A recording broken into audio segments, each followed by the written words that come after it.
Bettini? Eh sì, venite tutti, no? Anche, sì, Lentano, e anche Bettini. No?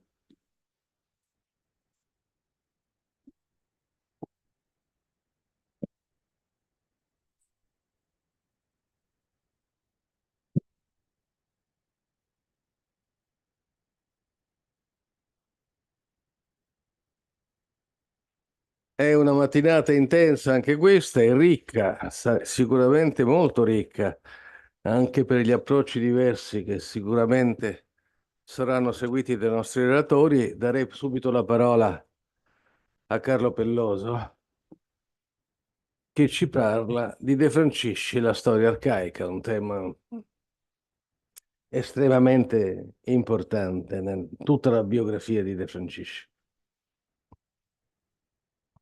Grazie Presidente e un ringraziamento di tutto cuore ancora una volta al professor Capogrossi Colognesi e al professor Garofalo per avermi coinvolto in questa iniziativa. De Francisci e la storia arcaica, dunque. È muovendo dall'esordio di un opuscoletto retorico di Plutarco che intendo prendere le mosse per esporvi alcune riflessioni più sparse che organiche sull'eredità che il pensiero e le opere di De Francisci ci hanno lasciato con riguardo alla storia arcaica. Un'eredità che, almeno questo è il mio programma, può essere esaminata attorno ai seguenti nodi tematici. 1. Il rapporto soprattutto di discontinuità tra l'approccio agli arcana e l'approccio ai primordia. 2. La storia arcaica come ricostruzione, ricostituzione del passato. 3. La scienza della storia arcaica come un sistema ordinatore delle oscurità. 4. La storia degli inizi come il romanzo dei re, impermeabile al dispositivo gernettiano del Prédroit. I primordi della Civitas come un modello disomogeneo rispetto a quello della Cité antique. E infine, i principi della storia arcaica come, cito Agostino, presente del passato. Con un approccio e con degli esiti molto distanti da quelli di Polibio, Plutarco spiegava la grandezza di Roma e la sua egemonia sulle oicumene con due parole, due idee spesso ritenute confliggenti, ma coniugate e riconciliate proprio dalla storia e nella storia di Roma. Arete e Tyche. Non diversamente, Tito Livio era convinto che virtus e fortuna fossero le ragioni giustificatrici dell'imperium di Roma, esteso addirittura su 3 continenti.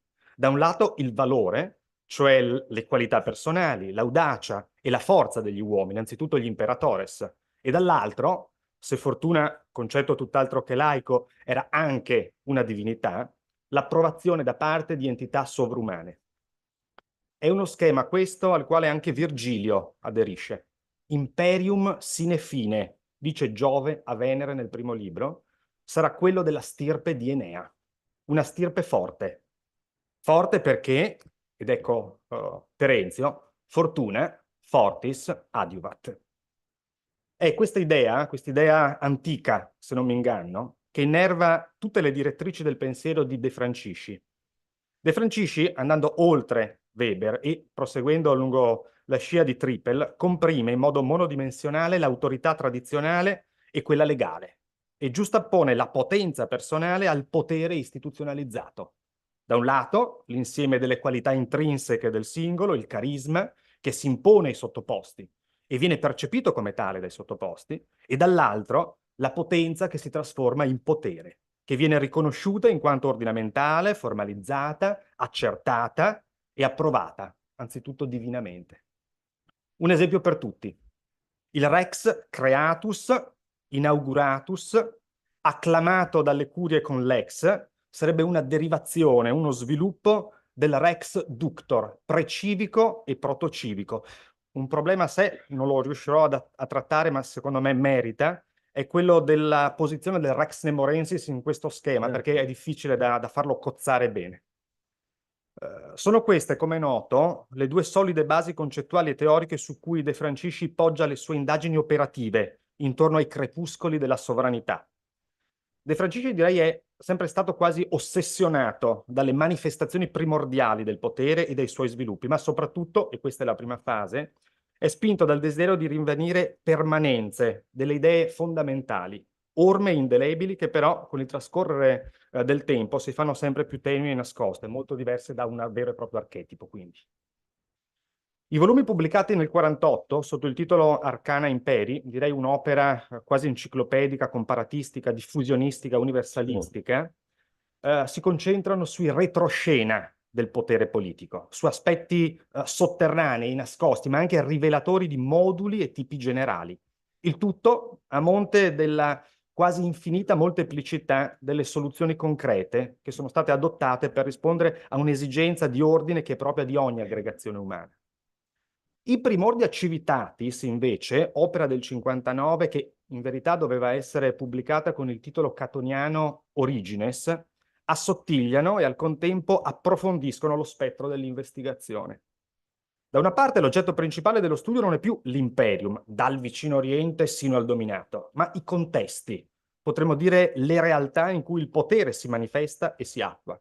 E ancora, non è più la comunità in generale o le varie comunità politiche in astratto o in concreto su cui si indaga, ma è la sola civitas di Roma nelle sue età più remote.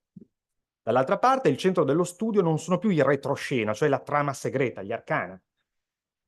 L'opera viene dedicata solo agli aspetti primordiali, alla preistoria, si potrebbe dire per comodità all'imprinting, tanto ideale quanto materiale, che De Francisci, mi pare netto sul punto nell'introduzione, ha condizionato, anzi determinato la storia delle istituzioni di Roma. Individuare e decifrare i primordia non significa quindi solo rintracciare il punto di emersione sulla linea del tempo di una data figura, di un dato istituto, di una data regola, cioè rintracciare la cosiddetta Entstehung, l'evento genetico, l'inizium, ma significa anche percepire quell'ombra costante che dall'Entstehung parte e attraversa le ere come Ursprung, come principio, come arché, un segno che eccede la cronologia e che accompagna le manifestazioni storiche, coniugando il presente e il passato, il passato, arcaico in questo caso. Credo che per tentare di comprendere l'approccio di De Francisci alla storia arcaica, innanzitutto intesa come memoria e monumento dell'oscuro, sia utile proprio partire da questo titolo, evocativo ma non semplice. Anzitutto, se Arcana Imperi è una locuzione tratta fedelmente dagli annali di Tacito, le fonti latine preferiscono espressioni sinonimiche, quasi sinonimiche, contigue, ma non combacianti con il titolo dell'opera del 59. Della Origo Urbis, congiunta al Principium Imperi, scrive Livio nel libro primo, e in termini più generali parla di Primordia Urbium nella Prefazio, e di un Initium Civitatis discorre Sesto Pomponio, e Gaio ripete la necessità, più che l'opportunità, di trattare gli Initia Urbis. L'impresa in cui De Francisci si cimenta sembra sottintendere programmaticamente, anche se quasi per caso il titolo dell'opera, si presenta invece come un lavoro in soggettiva. Una ricerca, per quanto puntuale, profonda e trasversale, che non intende affatto disvelare un dato oggettivo, per quanto difficile da afferrare, gli arcana, per esempio, ma vuole dei primordi a tentare una ricostruzione, o forse meglio ancora una ricostituzione. E questa è una oscillazione terminologica che muto da un allievo di Durkheim, Maurice Halbwachs. È un'operazione artificiale, dunque, che facendo perno non solo sul sintagma in sé, ma anche sui singoli elementi costitutivi del sintagma, primordium, civitas, mette in chiaro, secondo me, alcuni tratti non marginali del modo in cui De Francisci, almeno sul finire degli anni 50, intendeva la storia arcaica. La scienza storica, come preciserà in modo esplicito De Francisci nelle Variazioni, opera postuma del 74, è al pari delle scienze sperimentali, già lo si diceva ieri, un sistema ordinatore di un complesso di incertezze.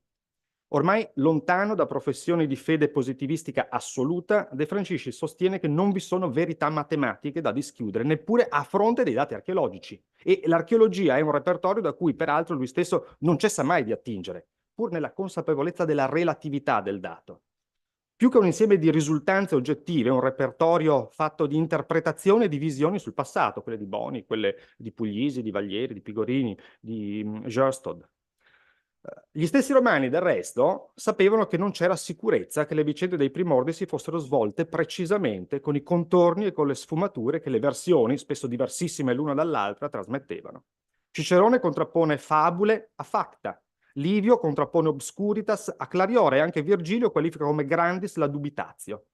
I primordia della città sarebbero stati un po' come gli eroi e gli dei per i greci, almeno secondo l'interpretazione di Paul Vane, qualcosa su cui credere e non credere al contempo, ma senza alcuna contraddizione. Lo studio dei primordi, dunque, è lo studio dell'oscuro. Se questa è la premessa, allora lo storico e il giurista non possono credere di dar fondo ai problemi. Queste sono parole esatte di De Francisci. La storia, infatti, e ancora a più forte ragione la storia arcaica, è, questo invece è Georges Duby, un sogno, una invenzione dello storico, una ricostruzione vincolata a frammenti del passato. Se il mare magnum delle versioni romane sui fatti obscura et vetera non è che una espressione culturale di una memoria collettiva, cioè, lo sa benissimo e l'ha detto più volte il professor Bettini, una memoria funzionale, selettiva delle significatività, ricostruttiva del passato, lo storico, anzi meglio ancora, l'umanista, quale deve essere lo storico per De Francisci, non deve comunque astenersi dalla sua personale ricostruzione e ricostituzione, non deve abbandonare con scetticismo astensionista l'approccio inventivo ai primordia, perché nei primordia c'è la portata più originale di una comunità, la più ricca, la più densa, perché la più profonda e quindi anche la più penetrante. Già Gaio, ben prima di De Francisci, esaltava gli inizi come potissima pars. E più di recente anche gli studiosi delle tradizioni orali, mi viene in mente Jan van Sina, sono giunti a convenire sul punto. Le informazioni relative alle origini sono sempre in numero maggiore rispetto a quelle della cosiddetta età di mezzo, il floating gap, proprio per la significatività che hanno le origini nel fissare l'imprinting di una comunità. De Francisci rimane fedele a questo programma audacissimo. La sua ricostruzione e ricostituzione non vuole fermarsi, metto in campo qui Censorino, non vuole fermarsi alla superficie rassicurante dell'historicon, ma vuole scendere ancora più in basso, vuole toccare il mythicon, il fabulosum, e addirittura tangere l'Adelon, l'invisibile. Sulle orme dello stesso Sesto Pomponio, che interpreta Romolo non come il primo re, ma come il primo re ordinatore di Roma, preceduto cronologicamente da reges che con la propria manus tutto governavano, De Francisci si spinge ancora più indietro e ancora più in profondità, mosso dal desiderio e dalla necessità di andare a monte della fondazione, di andare all'età del ferro, di andare all'età del bronzo. Il potere, nella Roma prima di Roma, è nelle mani di ductores, forse solo big men, leader carismatici, come anche di recente ha convenuto, anche se solo cursoriamente, Mary Beard. Un esempio, per esempio, è quello del valoroso Acrore, oppure il capo guerriero dell'VIII secolo a.C., per il quale viene allestita e adornata la tomba nella necropoli dell'Esquilino. De Francisci, se si mettono accanto, pur con tutte le differenze delle quali ora dirò sul piano metodologico, gli arcani imperi, i primordia e le variazioni, sembra voler contribuire personalmente alla riscrittura di una storia dal profondo senso unitario. Si è detto una storia, o meglio ancora un roman de roi, un romanzo di re. Ma nella ricostruzione dei primordia, ductores come Romolo, reges inaugurati come quelli latino-sabini, tiranni come gli etruschi, magistratus come quelli della Libera Respublica Romanorum, danno vita a una scansione in cui i singoli termini non sono in rapporto di esatta identità l'uno con l'altro, sotto l'etichetta appunto uniformante di roi, re, bensì in rapporto di derivazioni, ora in chiave di evoluzione, ora in chiave di involuzione, ora in chiave di trasformazione e conservazione. Uno sviluppo, se si vuole, più che una evoluzione, di cui si possono ovviamente rintracciare gli inizi. Nei primordia, infatti, emerge anzitutto la Entstehung, il momento storico nomogenetico, e al contempo, ma senza nessuna contrapposizione, vi si annida, già lo dicevo, l'Ursprung, il sostrato originario e permanente di un ordine oppure di un ordinamento. Solo il giurista di stretta osservanza, colui che non intende abbandonare le proprie forme mentali e il proprio armamentario concettuale, rifugge, sono parole ancora di De Francisci, dall'indagine sui primordia e quindi sui problemi di origine. I primordia non potrebbero essere investigati attraverso retroproiezioni continuistiche o spiegati con categorie universali a mo' di passepartout. Il proiettare lo sguardo al di là della fondazione, prima della Lex Certa e del Ius Certum di Romolo, conduce sul piano operativo a un riadattamento del celebre e felice slogan confezionato da De Francisci per il discorso ai giuristi italiani del 32, a realtà nuova, dogmatica nuova. E ovviamente è anche la realtà ancestrale, remotissima, antecedente addirittura il regno latino sabino, che gli indizi archeologici e le fonti giuridiche permettono di ricostruire una realtà nuova. De Francisci, nel bene e nel male, se guardiamo le prime pagine dei Primordia, dà vita ad un suo armamentario concettuale lessicale personalissimo, polimorfo e poliglotta, proprio per descrivere, e non dunque con funzioni euristiche, le peculiarità e le unicità dell'era primordiale del Lazio. Basti pensare al dispositivo relazionale espresso da un latino non latino, ductus comitatus, o ancora in linea con il filone primitivista l'uso di parole latine, greche e melanesiane come numen, dynamis e mana. Ma non vedo qui contraddizione. Casi tutti questi, scrive lo stesso De Francisci solo in nota, in cui non è la parola, ma ciò che essa rappresenta a contare. I primordia, in altre parole, non possono, e in ogni modo, essere semplicisticamente letti con le lenti della Repubblica o con quelle del Principato o quelle dell'oggi, ma solo con un nuovo apparato dogmatico.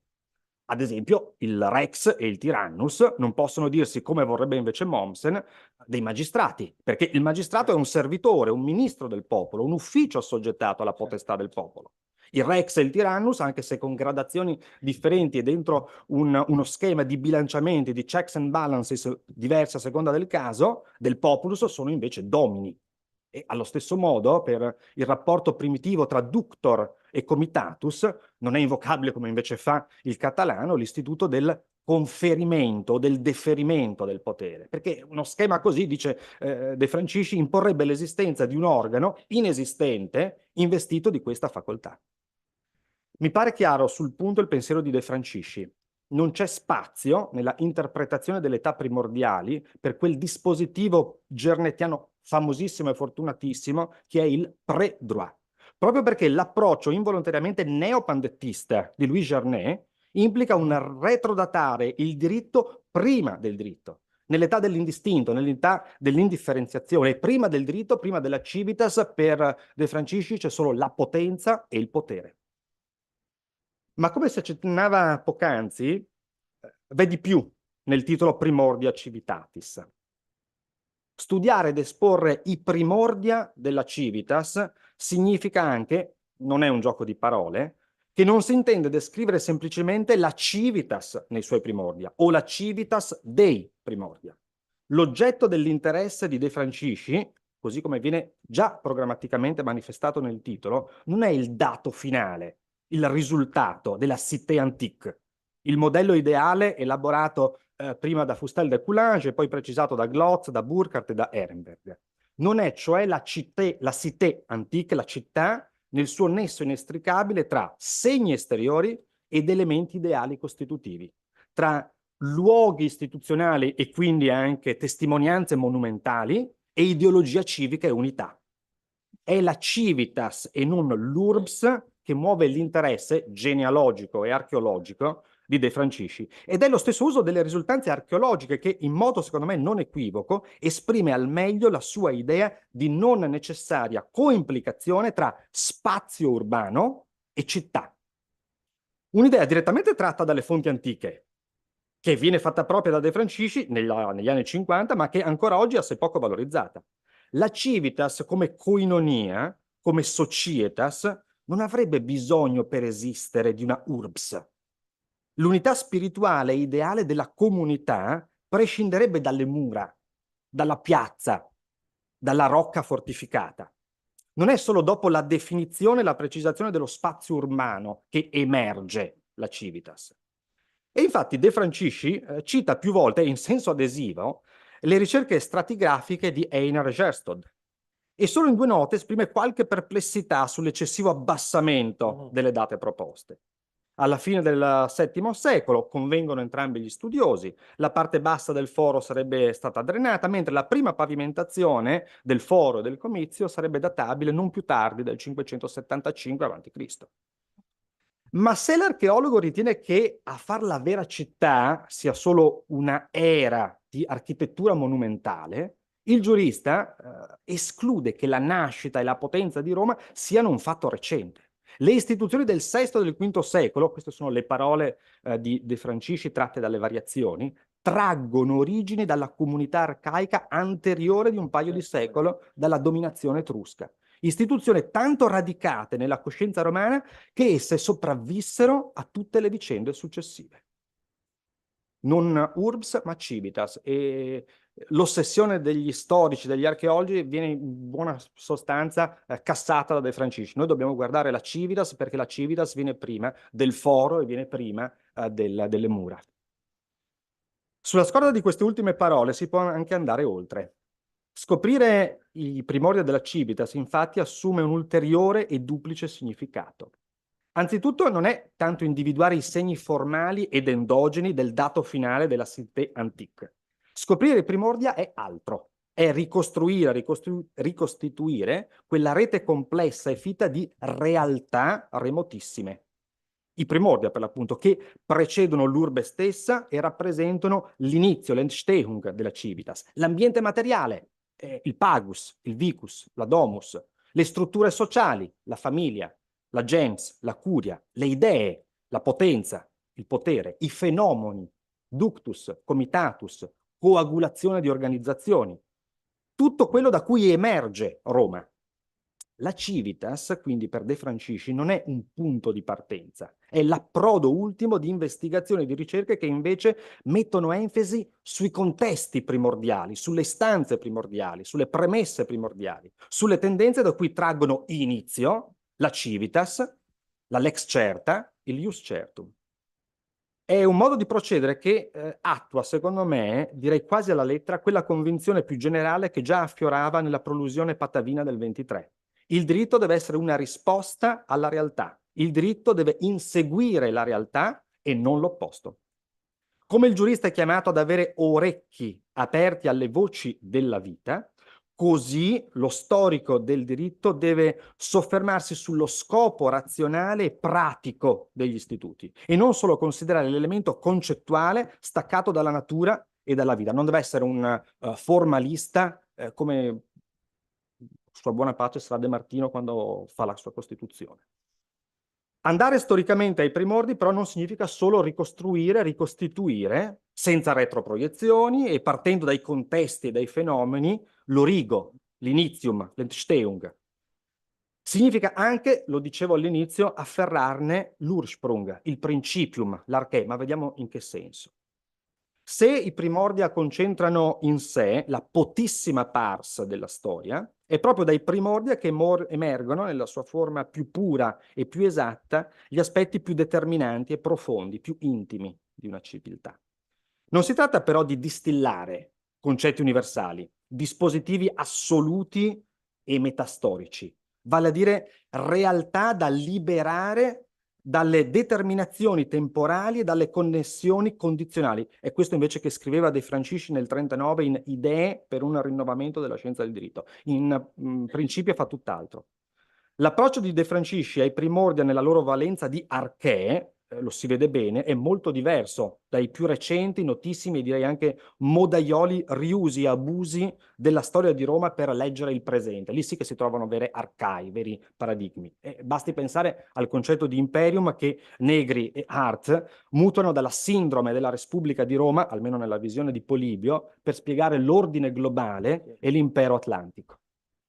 Se negli arcani imperi ad attirare l'attenzione di De Francisci erano ancora gli elementi costanti e ricorrenti, rilevanti la fondamentale unità dello spirito umano, da intendere nel senso che abbiamo appena visto, le arcae potremmo dire di Toni Negri, ma anche quelle di Agamben con l'Homo Sacer e il Justitium, ecco, il piano nei Primordia Civitatis mi pare dirottato verso un concetto di archè Ursprung molto più terreno, molto più concreto, cioè molto più storico che metastorico.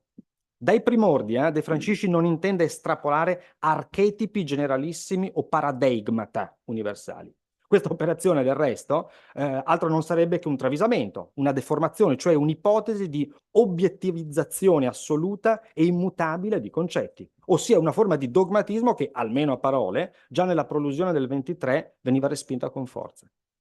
De Francisci vuole più semplicemente portare alla luce i rudimenti, i residui che sono stati dimenticati dagli scrittori, scartati. Vuole disoccultare il rimosso, il dimenticato. Vuole studiare in una cornice di reciprocità e di coimplicazione il passato e il presente e soprattutto le sopravvivenze del passato nel presente, ma sempre i residui, i relitti, le reliquie, non i modelli universali. Lo studio dei primordia, lo studio di tracce, di sopravvivenze, non è però uno sterile gusto per l'anticaglia, per il dimenticato. Lo evidenzia secondo me molto bene Gabriel Lombardi nella presentazione alle variazioni. Nelle pagine di De Francisci si può rivivere l'esperienza affascinante della vita umana, quale si è svolta prima della fondazione. Il lettore partecipa come spettatore a una vicenda attuale perché le meditazioni umanistiche del grande storico sui primordi di Roma si aprono tanto sul presente quanto sull'avvenire, senza che però questo significhi elaborare dispositivi, apparati concettuali metastorici, figure archetipiche. Un esempio illuminante per concludere. All'indomani dell'entrata in vigore delle leggi razziali, De Francisci, davanti a una sala gremitissima dell'Istituto di Cultura Fascista, prende netta posizione contro la follia della dottrina della razza. Ovviamente all'ambasciatore tedesco la cosa non piace molto, ma per De Francisci il dogma non può e non deve mai deformare la realtà o le realtà. E, ad esempio, la realtà del Lazio, lungo il millennio precedente la nascita di Roma, come civitas e poi come urbs, narra una storia molto diversa da quella che vorrebbe il regime. Narra di un'amalgama e di una coagulazione progressiva tra strati etnici sedimentati e componenti integrative ulteriori. L'idea di un etnos puro, insomma, sarebbe per De Francisci una pura astrazione. Nessuna civiltà potrebbe avere una unica origine, un unico inizium. Non esistono principia nel senso agambeniano o negriano del termine. Concludo con una citazione.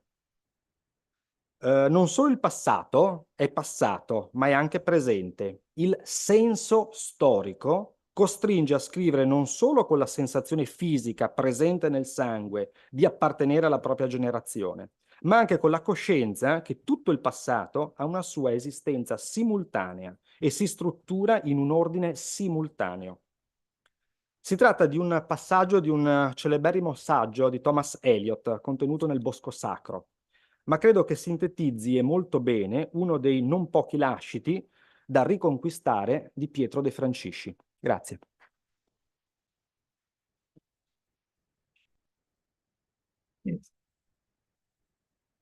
Beh, caro Carlo, siamo partiti a razzo questa mattina. La cosa non mi meraviglia, anche se dovrò faticare a leggere perché la velocità con cui hai esposto una serie di idee importanti richiede un po' di tempo per metabolizzarle e per valutarle appieno. Relazione molto importante questa, che non ci meraviglia però, perché Pelloso rappresenta, a mio giudizio, in questo ultimo decennio, un segnale molto importante di quel cambiamento di tendenze generali che io saluto con molta gioia, che tende a invertire una situazione di povertà che caratterizza, per quanto concerne la storia arcaica e i problemi di origine nel senso più lato della parola, nel modo con cui l'ha trattato Pelloso, che caratterizza la storiografia di Roma antica delle sue istituzioni a partire dagli anni 70 del secolo scorso. C'è un crollo totale nella sovrabbondante pubblicistica romanistica europea e italiana, salvo Viacher naturalmente e pochi altri, eh, di interesse per qualsiasi problema l'inversione di tendenza molto importante che sta prendendo piede vede in Pelloso, e oggi ce l'ha confermato appieno, proprio uno dei protagonisti di questo mutamento che io saluto con molto piacere. E adesso un altro grande tema, i Mores, e la storia delle formazioni giuridiche viene affrontato, ci tratterà Bettini da per suo. Grazie. Grazie, grazie al professor Capogrossi e al professor Garofalo per questo invito di un laico, diciamo, di un non giurista a questo illustre consesso. Io mi sono soffermato, appunto, come si vede dal titolo del mio intervento, su questo saggio di Pietro De Francisci dal titolo molto modesto, Appunti intorno ai Mores Maiorum. In realtà sì, come ovviamente si può intuire fin dall'inizio, si tratta di una modestia molto relativa, perché in realtà questo è un lavoro denso, un lavoro pieno di spunti, di proposte, di interessi, che si distingue, come quasi tutti i lavori di De Francisci, proprio per la ricchezza delle fonti citate, per esempio, e per la loro estrema varietà. Questa è anche una cosa che mi ha colpito molto, e anche, vabbè, per l'acutezza delle singole interpretazioni. Ora, i Mores Maiorum sono un tema, diciamo, anche antropologico per eccellenza, parlare di costumi, parlare della costume a partire da Montaigne in poi. Questo è un tema, diciamo, che appassiona necessariamente tutti coloro che lanciano uno sguardo antropologico sul passato o sul presente. Si tratta di un saggio, questo, che è scritto nel 1967, quindi particolarmente tardo, in qualche modo più vicino alla nostra sensibilità, e soprattutto in questo saggio è chiaro fin dall'inizio l'interesse, direi, non solo romanistico, ma dichiaratamente sociologico che muove l'autore. E questo permette di allargare anche il discorso al di là di questo tema specifico. Dunque, il punto di partenza scelto da De Francisci per abbordare questo tema così complesso è nello stesso tempo sociologico e testuale. In altre parole, l'autore non parte da definizioni, non parte da una posizione dogmatica sui mores, ma sceglie oggi si direbbe case studies, cioè una serie di testi e di circostanze, di casi di cultura romana, di tradizione romana, in cui lui rileva l'importanza del carattere prescrittivo dei mores. E direi che questo tipo di approccio così concreto, ma nello stesso tempo così aperto, è uno di quegli aspetti dell'eredità riconquistata, diciamo, da parte nostra dei lavori di De Francisci che più meritano attenzione.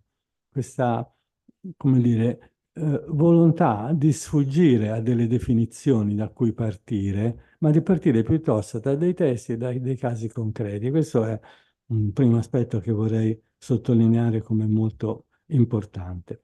Lui parte da un passo di Gellio in cui si, si dice che il cittadino che trascurasse la cura del proprio campo finiva sotto l'occhio dell'intervento del censore, che lo retrocedeva nella classe degli erarii, quindi è un problema di cura agri.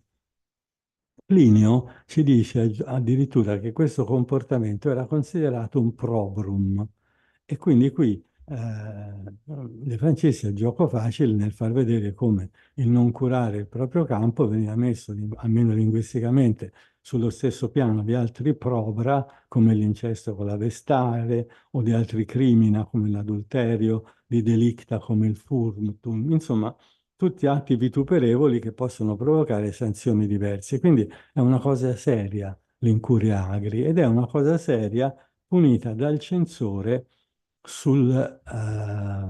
punita dal censore sulla base dei mores maiorum. Dopodiché De Francisci esamina una notevole quantità di altri casi, come dicevo, in cui i mores intervengono per sanzionare, per definire una serie di pratiche. Prima di tutto il tempus lugendi per il marito da parte della moglie, anche se qui stranamente De Francisci pensa che siano 10 mesi in riferimento al calendario di Romolo, mentre probabilmente sono 10 mesi l'intervallo fra il remariage della vedova e la morte del marito, perché quelli sono i 10 mesi che evitano la turbatio sanguinis, che evitano che si possano mescolare le stirpi. Però questo, come dire, è molto importante che una cosa del genere sia disciplinata specialmente da un MOS, così come dai Mores è disciplinata la deductio concordata per chiedere al pretore un interdetto per iniziare il processo possessorio. Poi l'hereditas institutio è disciplinata dai Mores, la tutela è disciplinata dai Mores, il connubium è disciplinata dai Mores e così via, insomma. Sono tutte manifestazioni del potere dei Mores. E a questo punto direi che qualsiasi studio sui Mores Maiorum dei Romani dovrebbe tener conto di questo elenco, di questa meravigliosa raccolta di casi di De Francisci, perché illustrano come i Mores Maiorum estendessero la loro prescrittività su un ventaglio amplissimo di pratiche. Persino i vestimenta, cioè indossare o meno la toga candida, è disciplinato dai Mores. Quindi si vede come questo sia un fenomeno pervasivo. Però ecco, qui sta forse il punto. De Francisci ritiene che tutto ciò costituisca, che queste pratiche costituiscano dei relitti di un periodo antichissimo, sto citando, quasi che il carattere normativo prescrittivo dei Mores Maiorum, come appare da questi casi, non sia altro che non un emergere di quello che sarebbero chiamati con l'antropologia ottocentesca dei survivals. Quindi sono cose che rimandano a un periodo molto antico per De Francisci e che sopravvivono in qualche modo nella cultura posteriore. Poi uno dei punti dell'argomentazione di De Francisci sui Mores è costituito da un lungo brano di Macrobio, 3.8, a commento di un passo di Virgilio, Eneide 7.661. E questo lungo passo di Macrobio in realtà costituisce uno dei nostri più importanti testi per conoscere da vicino che cosa sono, per sapere cosa sono i Mores Maiorum. E in realtà De Francisci questo passo, che pure cita per esteso, lo snobba un po'. Lo snobba, dice, ma questo dimostra solo che alla fine del IV e V secolo esisteva ancora la coscienza dell'antichità risalente dei Mores, però ben poco si sapeva della loro natura e del loro valore originario. E in realtà da questo passo di Macrobio e da un altro, da una grossa di Servio che attinge sempre alla stessa fonte che è Varrone, noi abbiamo niente meno che una descrizione di come, secondo Varrone, si formava un MOS, cioè una fenomenologia del MOS descritta da una fonte interna alla cultura che studiamo, il che è un fatto tutt'altro che trascurabile, perché noi normalmente tendiamo a interpretare la cultura del passato applicando delle nostre categorie, a volte anche in maniera ipersofisticata, e trascuriamo il fatto che ci possono essere delle descrizioni, delle spiegazioni interne a questa cultura che sono quelle condivise da chi questi istituti o queste pratiche li condivideva. Quindi questo è, come dire, e qui abbiamo uno di questi casi. È un po' strano che De Francisci si lasci sfuggire questa opportunità perché, come abbiamo sentito anche ieri da Paola Lambrini, in realtà c'è in De Francisci già un'attenzione, oggi potremmo dire, alle categorie interne della cultura studiata, cioè c'è un rifuggire dall'applicazione di categorie esterne per guardare dentro la cultura.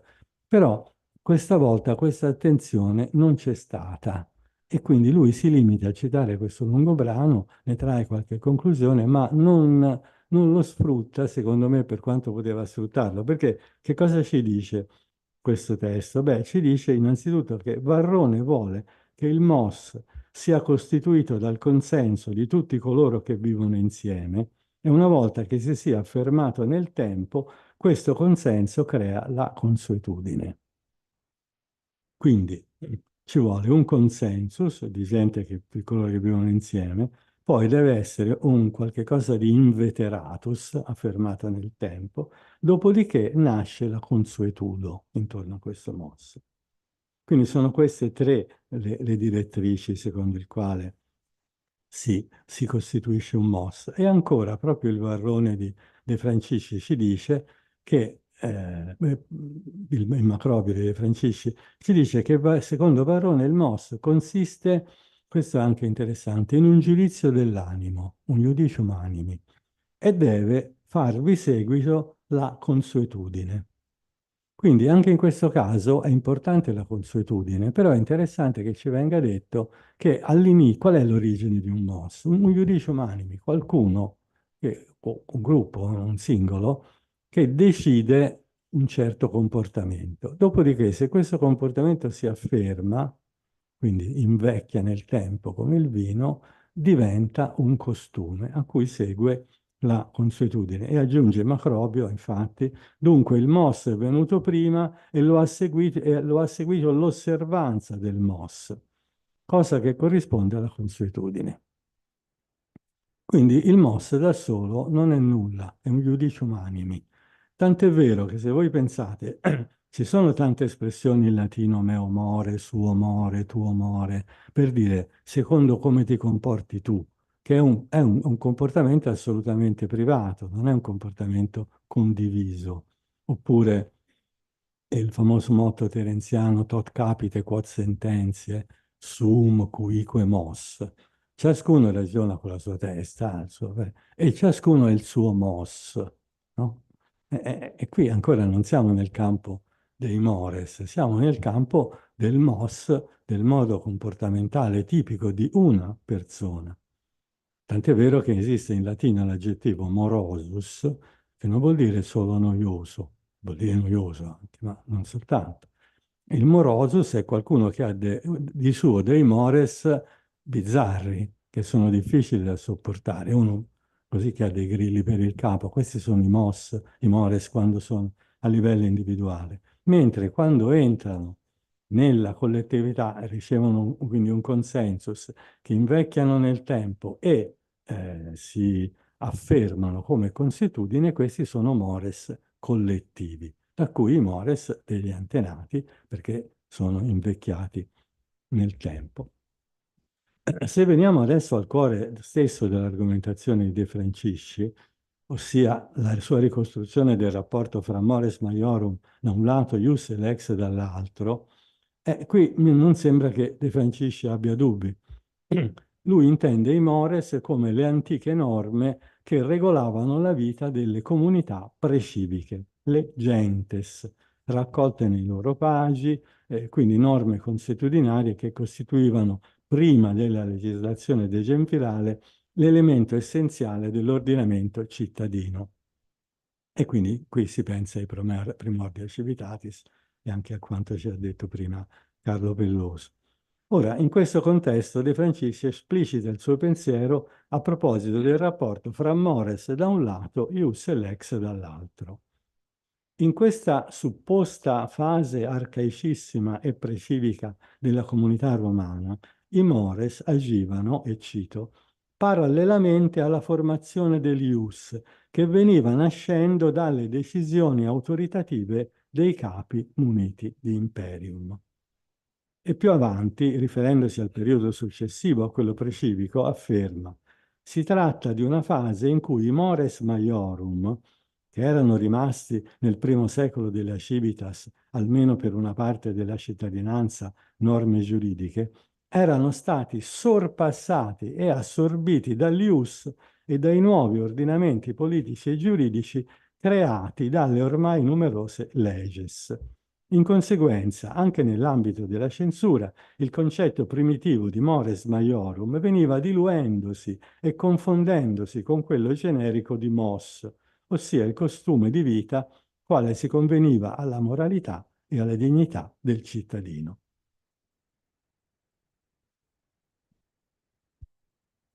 In questi due passaggi cogliamo, credo, la deriva sostanzialmente evoluzionistica, cui il pensiero di De Francisci è in parte ancora soggetto.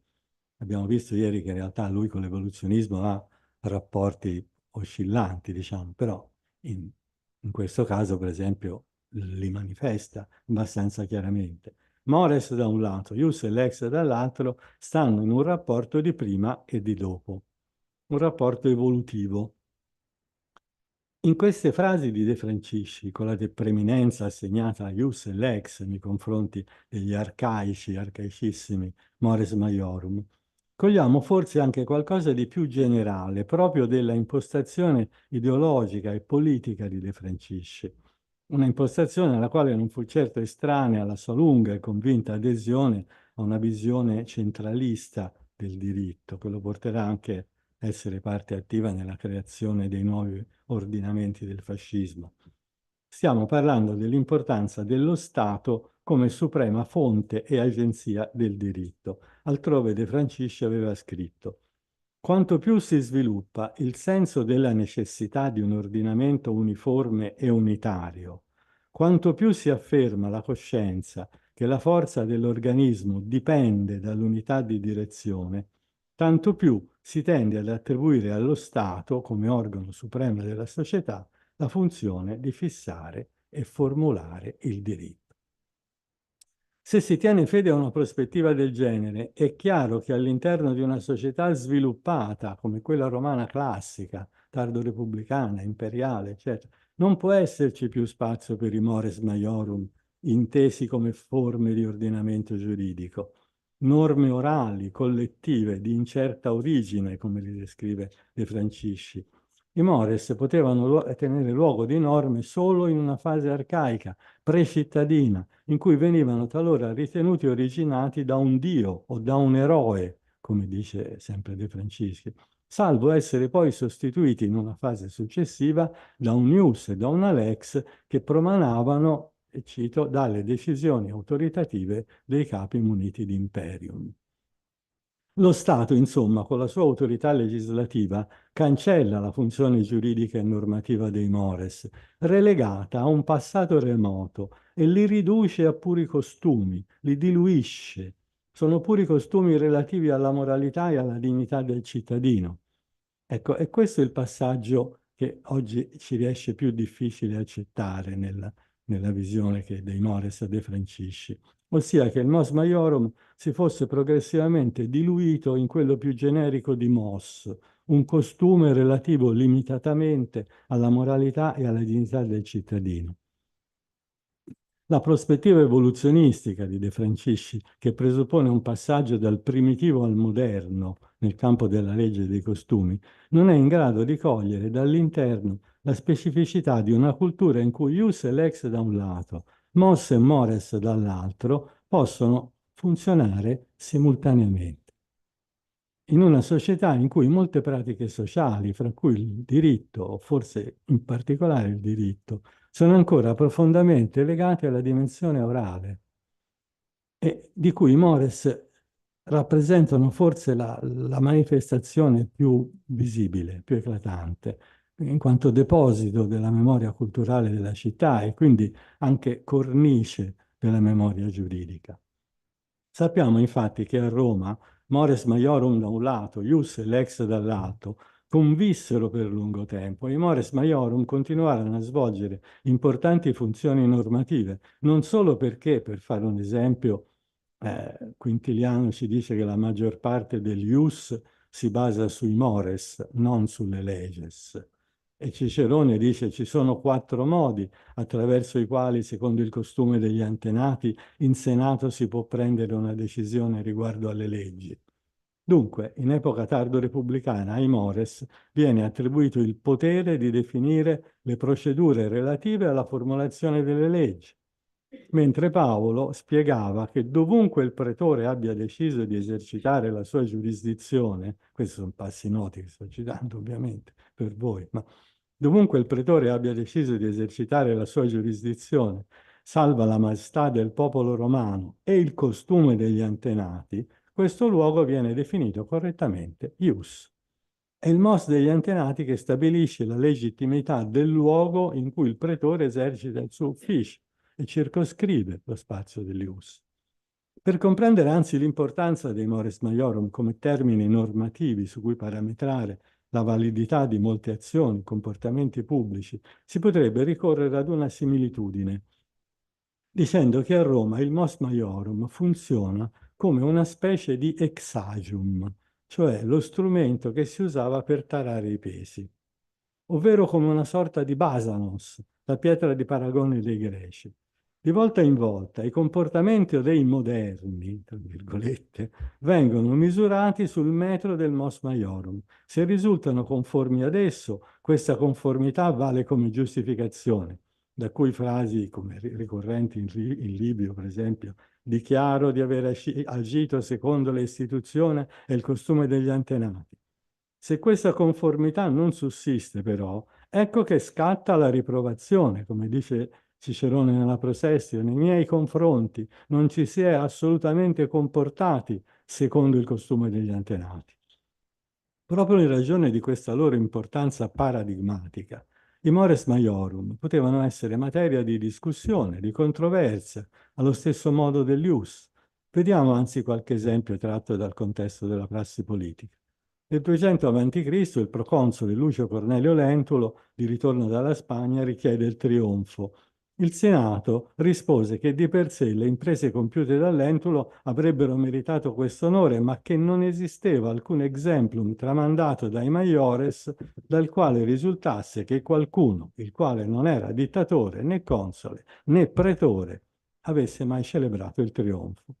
Non avendo ricoperto nessuna di queste cariche, a Lentulo doveva dunque essere rifiutato ciò che chiedeva. In considerazione però delle imprese che aveva compiuto, il Senato concesse a Lentulo una forma minore di trionfo, cioè un'ovazione. Ma il tribuno della plebe, Tiberio Sempronio Longo, ebbe buon gioco nel dimostrare che anche la concessione di un'ovazione sarebbe risultata ugualmente contraria ai mores maiorum. Come si vede, in un caso del genere il Senato era pronto a far valere e contemporaneamente a far tacere il mos maiorum, applicandolo solo per metà. Come il ius, anche il mos maiorum era dunque negoziabile, era argomentabile, ma costituiva comunque una fonte di orientamento normativo nel caso di una decisione importante come questa. Per cercare di uscire da una situazione difficile, specificamente legata al presente della comunità, l'organo più tradizionalista della res publica era pronto a negoziare con il passato e con i mores maiorum. Anche uno strenuo assertore dei mores maiorum come Cicerone non aveva esitato a fare lo stesso per motivi di opportunità politiche e anzi in maniera particolarmente disinvolta, tant'è che vale la pena di ricordare quasi conclusivamente questo esempio. Si tratta dell'orazione De Imperio Gnei Pompei. Allora, il caso è abbastanza complesso. Quinto Catulo aveva infatti espresso il suo dissenso di fronte alla proposta di conferire a Pompeo i pieni poteri e lo aveva fatto ricorrendo al classico argomento ne quid novi fiat contra exemplo atque instituta maiorum, perché non si faccia nulla in contrasto con gli esempi e le consuetudini degli antenati. L'arte della retorica, però, permetteva a Cicerone di giustificare questa trasgressione del mos maiorum con un'argomentazione che per la verità risulta particolarmente sofistica, ossia sulla base del fatto che fin dall'inizio la carriera politica di Pompeo era stata fondata su identiche violazioni delle consuetudini. Di volta in volta le dignità rivestite da Pompeo avevano avuto il carattere dell'inauditum, dell'inusitatum, del singolare, dell'incredibile. Perché dunque far valere i mores maiorum proprio in questo caso, quando non lo si è fatto valere negli altri? Seppure nella prudente forma della preterizione, non dica moc loco, eccetera, eccetera, Cicerone affermava persino che i nostri antenati, se in pace si sono sempre preoccupati della consuetudine, in guerra hanno badato piuttosto alla convenienza e hanno sempre adattato i parametri di giudizio ai casi nuovi prodotti dalla novità dei tempi. Dopodiché egli cita alcuni esempi tratti dalle carriere politiche e militari di Scipione e di Mario che confortano la sua posizione. Cicerone teorizza qui esplicitamente la possibilità di negoziare con i mores maiorum. Giunge al punto di attribuire ai maiores medesimi questa disposizione fluida e possibilista nei confronti dei mores tradizionali, di modo che sono gli antenati stessi che paradossalmente, con il loro comportamento, autorizzano la trasgressione dei mores maiorum. Gli antenati, insomma, da un lato prescrivono i mores, dall'altro, tramite i loro stessi mores, garantiscono anche la possibilità di violarlo. Difficile trovare un esempio migliore di questo per mostrare la fluidità dei mores maiorum, ma è proprio questa caratteristica che rendeva vitali, centrali i mores quando si trattava di prendere decisioni giuridiche di grande rilevanza. Nel finale del saggio, De Francisci torna sull'esempio di Gellio da cui era partito, ossia l'incuria agri punita dal censore. Questo passo, che era servito a De Francisci come punto di avvio per tutta la sua discussione, ritorna dunque in una specie di ring composizione alla chiusura del saggio e gli permette di formulare una considerazione di grande interesse e modernità. La seguente.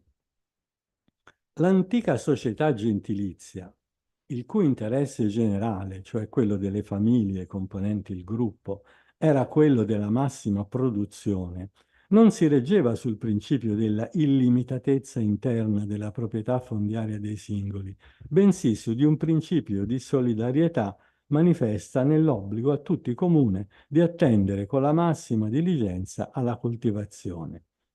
Siffatto regime della più antica comunità a struttura gentilizia, che si ispirava a un principio di socialità, contrasta con l'opinione di quanti ritengono che risalgano a un periodo arcaico l'indipendenza, l'illimitatezza e tutti i caratteri individualistici della proprietà romana, quali si deducono dalla dottrina della giurisprudenza preclassica e classica. Cioè lui rifiuta l'idea che la società arcaica avesse come suo parametro economico quello di possedere sempre di più, sostanzialmente. Se no, il fatto che si considerasse probrum trascurare il proprio campicello dimostra che ci si fondava piuttosto sulla solidarietà e sulla necessità di sfruttare bene le cose che si hanno.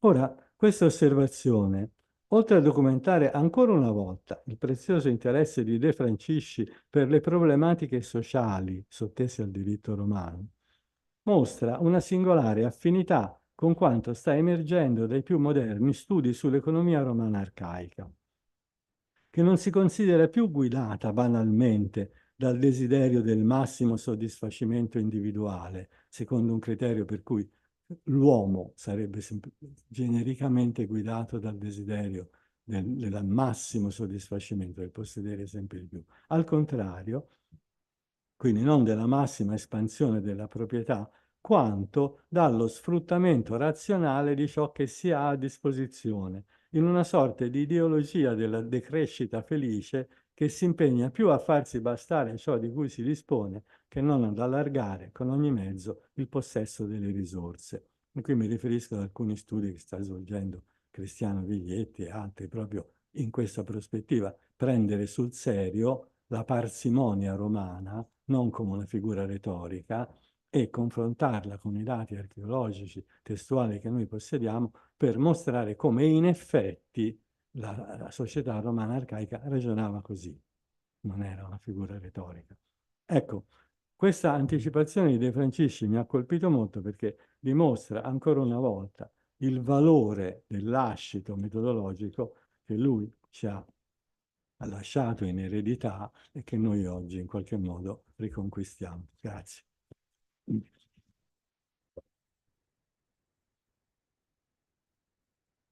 Grazie Bettini per questa splendida ricostruzione di un percorso intellettuale su dei punti strategici. Tra l'altro queste conclusioni evidenziano il totale superamento da parte dell'allievo dell'idea della proprietà sovranità di Bonfante, su cui Bonfante aveva costruito tutta la sua costruzione. E anche questo ci apre, spero anche che ci sia il tempo per un dibattito adeguato, perché ci apre problemi all'infinito. Grazie moltissimo, passiamo adesso a Mario.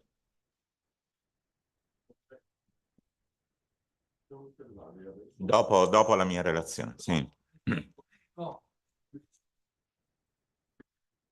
Allora, buongiorno a tutti e a tutti i presenti. Sono molto grato a Luigi Garofalo per avermi coinvolto in questa tranche veneziana delle giornate dedicate a Pietro De Francisci, in occasione della pubblicazione dei suoi scritti scelti, curati, come sappiamo tutti, dallo stesso Garofalo e da Luigi Capogrossi Colognesi, dal quale mi onoro di essere stato introdotto. Grato e insieme consapevole di muovermi su un terreno che non mi è familiare, per il quale chiedo scusa in anticipo. Sono uno studioso di letteratura latina e un antropologo del mondo antico, e dunque mi accosto con una qualche apprensione a un intellettuale di straordinario rilievo, e insieme a un ambito di studi, quello della romanistica, che si caratterizza tra l'altro per un altissimo grado di specialismo. Al tempo stesso mi conforta la consapevolezza di condividere con il professor Garofalo la passione per forme di ibridazione e meticciamento dei saperi e di specifici disciplinari dei quali ognuno di noi è portatore, e la ferma convinzione che da questi intrecci e sovrapposizioni di sguardi la nostra intelligenza del mondo antico, di cui tanto la letteratura quanto il diritto rappresentano evidentemente manifestazioni di assoluto spicco, possa guadagnare in spessore e limpidezza. La mia attenzione si concentrerà, con qualche inevitabile sovrapposizione con le due relazioni precedenti, ma inevitabile ma anche benvenuta per certi versi, si concentrerà sul primo gruppo di scritti antologizzati, che seguono, come tutti i presenti sanno bene, una successione fondata sulla storia del mondo romano e non sulla data originaria di pubblicazione dei diversi contributi. Ecco dunque la parte prima, come modestamente si chiama, ma che da sola in realtà copre 300 pagine iniziali del primo volume, riunire articoli, brevi saggi, interventi a convegni o partecipazioni a volumi miscellanei che hanno come denominatore comune il fatto di riferirsi all'epoca di formazione della città e alla prima età monarchica. Un interesse tutt'altro che marginale per De Francisci, è stato già ricordato, destinato a culminare nel poderoso Primordia Civitatis, apparso nel 1959 ed esteso per quasi 800 pagine. Questa scelta, per un verso, mi ha consentito di guardare da una diversa prospettiva una fase della storia di Roma a cui anche a me è capitato negli ultimi anni di prestare una specifica attenzione, dall'altro di individuare, così almeno mi è parso, alcuni elementi ricorrenti della impostazione teorica e metodologica di De Francisci, che peraltro sono emersi anche dagli interventi del pomeriggio di ieri. Tali elementi si lasciano qui, in questa sezione, cogliere con particolare nitidezza proprio per il fatto che le sue analisi non sono gravate, se non in minima parte, dalla massa di fonti giuridiche che è inevitabile chiamare in causa laddove si discuta invece di epoche più recenti, e altresì per il fatto di muoversi su un terreno molto più scivoloso, che impone preventive scelte di campo e ne rende necessaria la preliminare chiarificazione.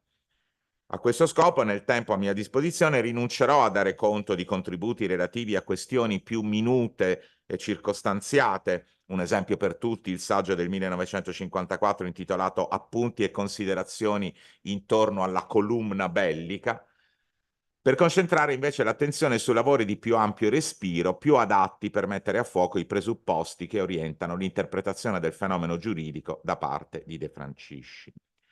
Vi chiedo dunque di prendere quanto dirò nei prossimi minuti come nulla più che una serie di note di lettura, note che rispondono certo in primo luogo agli interessi del lettore, ma spero possano dare un contributo per ricostruire un'immagine il più possibile a tutto tondo dell'autore letto. Sfogliando le pagine in questione, la prima cosa che mi colpisce dell'atteggiamento di De Francisci è quella che potrei definire una forma di cautela lessicale, intesa come vigilanza autoriflessiva sull'impiego di parole e categorie che non possono mai considerarsi mezzi espressivi neutrali, ma che sono intrinsecamente situate impregnate cioè di storia e dunque portatrici di implicazioni delle quali lo studioso deve restare sempre consapevole. È ciò che emerge ad esempio quando De Francisci spiega che a suo giudizio, cito, trattando delle più antiche formazioni politiche anche sul terreno romano, l'espressione organizzazione va usata con molta cautela, perché di un vero e proprio ordinamento non si può parlare in riferimento a fenomeni federativi come l'antichissima Lega dei Septem Montes.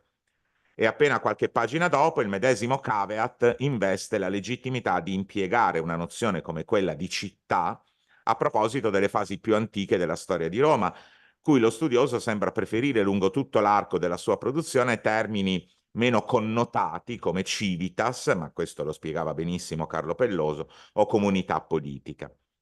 Emerge qui per la prima volta una sensibilità storica che mi sembra costituire un elemento di lungo periodo nell'arredo mentale e nella pratica di ricerca di De Francisci e della quale vedremo a breve più corpose manifestazioni. Un secondo filo rosso che mi pare di poter cogliere lungo le pagine di De Francisci è in qualche modo connesso al precedente perché riguarda lo stretto vincolo, lo studioso lo definisce relazione costante, che viene istituito fra, cito, ma non sempre, insomma, evito di menzionare ogni volta l'esistenza delle virgolette perché altrimenti diventa pedante la cosa, ma insomma si capisce, credo, che viene istituito, il vincolo che viene istituito fra lo sviluppo dell'organizzazione politica e i modi di formazione del diritto. Il nesso è richiamato già in apertura di un corposo saggio del 1947, scritto in realtà prima del 1944, dal titolo Idee vecchie e nuove intorno alla formazione del diritto romano. E torna poche pagine più avanti nell'affermazione secondo cui quei due elementi, sviluppo dell'organizzazione e modi di formazione del diritto, rappresentano altrettanti inseparabili aspetti di un unico processo. A queste prese di posizione si lega a sua volta la tesi, ribadita a più riprese, che rifiuta con fermezza ogni tentazione quasi castale di fare del diritto una monade, un distinto crociano che si sviluppa pressoché esclusivamente per spinte endogene, in una sorta di partenogenesi intellettuale o disciplinare, e il cui profilo può dunque essere studiato senza mai sporgere lo sguardo oltre l'ortus conclusus della letteratura giuridica. A questa tentazione De Francisci oppone in un bel lavoro del 1951, La formazione della comunità politica romana primitiva, la persuasione contraria che, cito, l'esperienza giuridica è parte di una più vasta e più ricca esperienza umana e che dunque non è possibile una conoscenza storica del diritto che prescinda da quella della civiltà di cui il diritto è espressione. Al contrario, continua De Francisci, in quella più ampia esperienza umana possono e debbono trovarsi elementi utili e preziosi per la ricostruzione storica di un ordinamento giuridico. Merita ancora una citazione testuale la frase di poco successiva a quelle che ho appena ricordato, secondo cui l'analisi di fatti ed elementi non giuridici di quella civiltà può fornire dati e spunti di notevole interesse per la soluzione di problemi giuridici. Una prospettiva che il prosieguo del contributo si incarica di rendere concreta attingendo con ampiezza e con invidiabile conoscenza pluridisciplinare a branche come l'archeologia o la storia delle religioni, anche se De Francisci significativamente adotta ancora la formula al singolare storia della religione. D'altra parte, nelle affermazioni che ho stralciato poc'anzi non deve sfuggire, ma è un tema che appunto è già tornato più volte in queste giornate, l'insistente ricorrere del termine storico in espressioni come conoscenza storica o ricostruzione storica. L'aggettivo ritorna in una sorta di composizione ad anello nelle righe finali del contributo che stiamo scorrendo, con l'invito rivolto in particolare ai giovani a meditare su un problema più generale a cui quello del metodo si ricollega. Si tratta di decidere, dice De Francisci, se la conoscenza del diritto, che deve essere penetrazione nell'intimo di un sistema e comprensione della sua essenza e del suo stile, sia possibile senza quella della civiltà di cui il diritto è espressione, e quindi se possa esistere una scienza del diritto che non sia preminentemente storica. Al di là della ribadita parzialità del diritto, che prende senso solo in quanto radicato nel contesto di una civiltà più ampia, le parole di De Francisci mi sembrano approdare un'acquisizione metodologica di grande importanza. Si intende, lo sottolineava anche poco fa Maurizio Bettini, che la visione della storia di Roma, quale emerge da questi saggi, che si tratti di fenomeni sociali, politici o giuridici, è per lo più, anche se non sempre, tradizionalmente evoluzionistica, prevedendo un passaggio dal semplice al complesso, dall'anomico al regolamentato, dal disperso all'organizzato, e forse non potrebbe essere altrimenti, è il tributo che anche i maggiori pagano alle idee del loro tempo. Ma al di là dei contenuti di cui De Francisci di volta in volta la riempie, ad essere rilevante è la convinzione che l'approccio storico sia il presupposto costitutivo e l'orizzonte di senso di qualsiasi studio del diritto romano che ambisca ad essere scienza del diritto stesso, come il giurista la definisce. Se anzi negli scritti che qui sto esaminando questo aspetto è affidato a notazioni o premesse o postille collocate a margine degli studi di volta in volta condotti, il secondo volume, anche questo è già stato ricordato ieri credo da Paola Lambrini, dell'immensa antologia De Francisciana, che qui per ragioni di tempo non posso prendere in considerazione, prevede una sezione apposita dedicata al metodo, dalla quale mi limito a estrarre la seguente citazione proveniente da un lavoro dal titolo I presupposti teoretici e il metodo della scienza giuridica, del quale non è precisata in nota la posizione cronologica. Una volta apprezzato il valore e il contenuto della fonte, la storia del diritto viene trattata dalla maggior parte come una cronologia di successive modificazioni delle norme, dei principi, delle leggi regolanti le diverse materie. È quella che io chiamo, appunto, ho chiamato prima una visione partenogenetica del diritto. Senza che si pensi all'analisi dell'intima struttura degli istituti, senza curarsi dei rapporti correnti fra loro, dei rapporti fra gli istituti e la società, fra il fenomeno giuridico e altri fenomeni sociali come l'economico, il religioso, l'etico. Spostando ora la nostra attenzione verso un altro gruppo di saggi, è inevitabile riconoscere che in molte di queste pagine le interpretazioni di De Francisci lasciano cogliere in filigrana il profilo dell'uomo che ha potuto servire fedelmente per 20 anni il regime mussoliniano, rivestendo in esso ruoli istituzionali di primo e primissimo piano. È il caso in particolare, anche questo già richiamato, della ritornante meditazione sulla categoria di imperium, che compare sin dal primissimo saggio della nostra sezione, Dal Regnum alla Respubblica, risalente al 1944, e ampiamente sviluppata nell'opera forse più ambiziosa del giurista, i 4 volumi di Arcana e Imperi del 1948, ed è oggetto specifico di altri 2 contributi, tra quelli di cui mi occupo in questa sede, intorno alla natura e alla storia dell'Auspicium Imperiumque del 1953 e soprattutto intorno all'origine etrusca del concetto di imperium del 1956.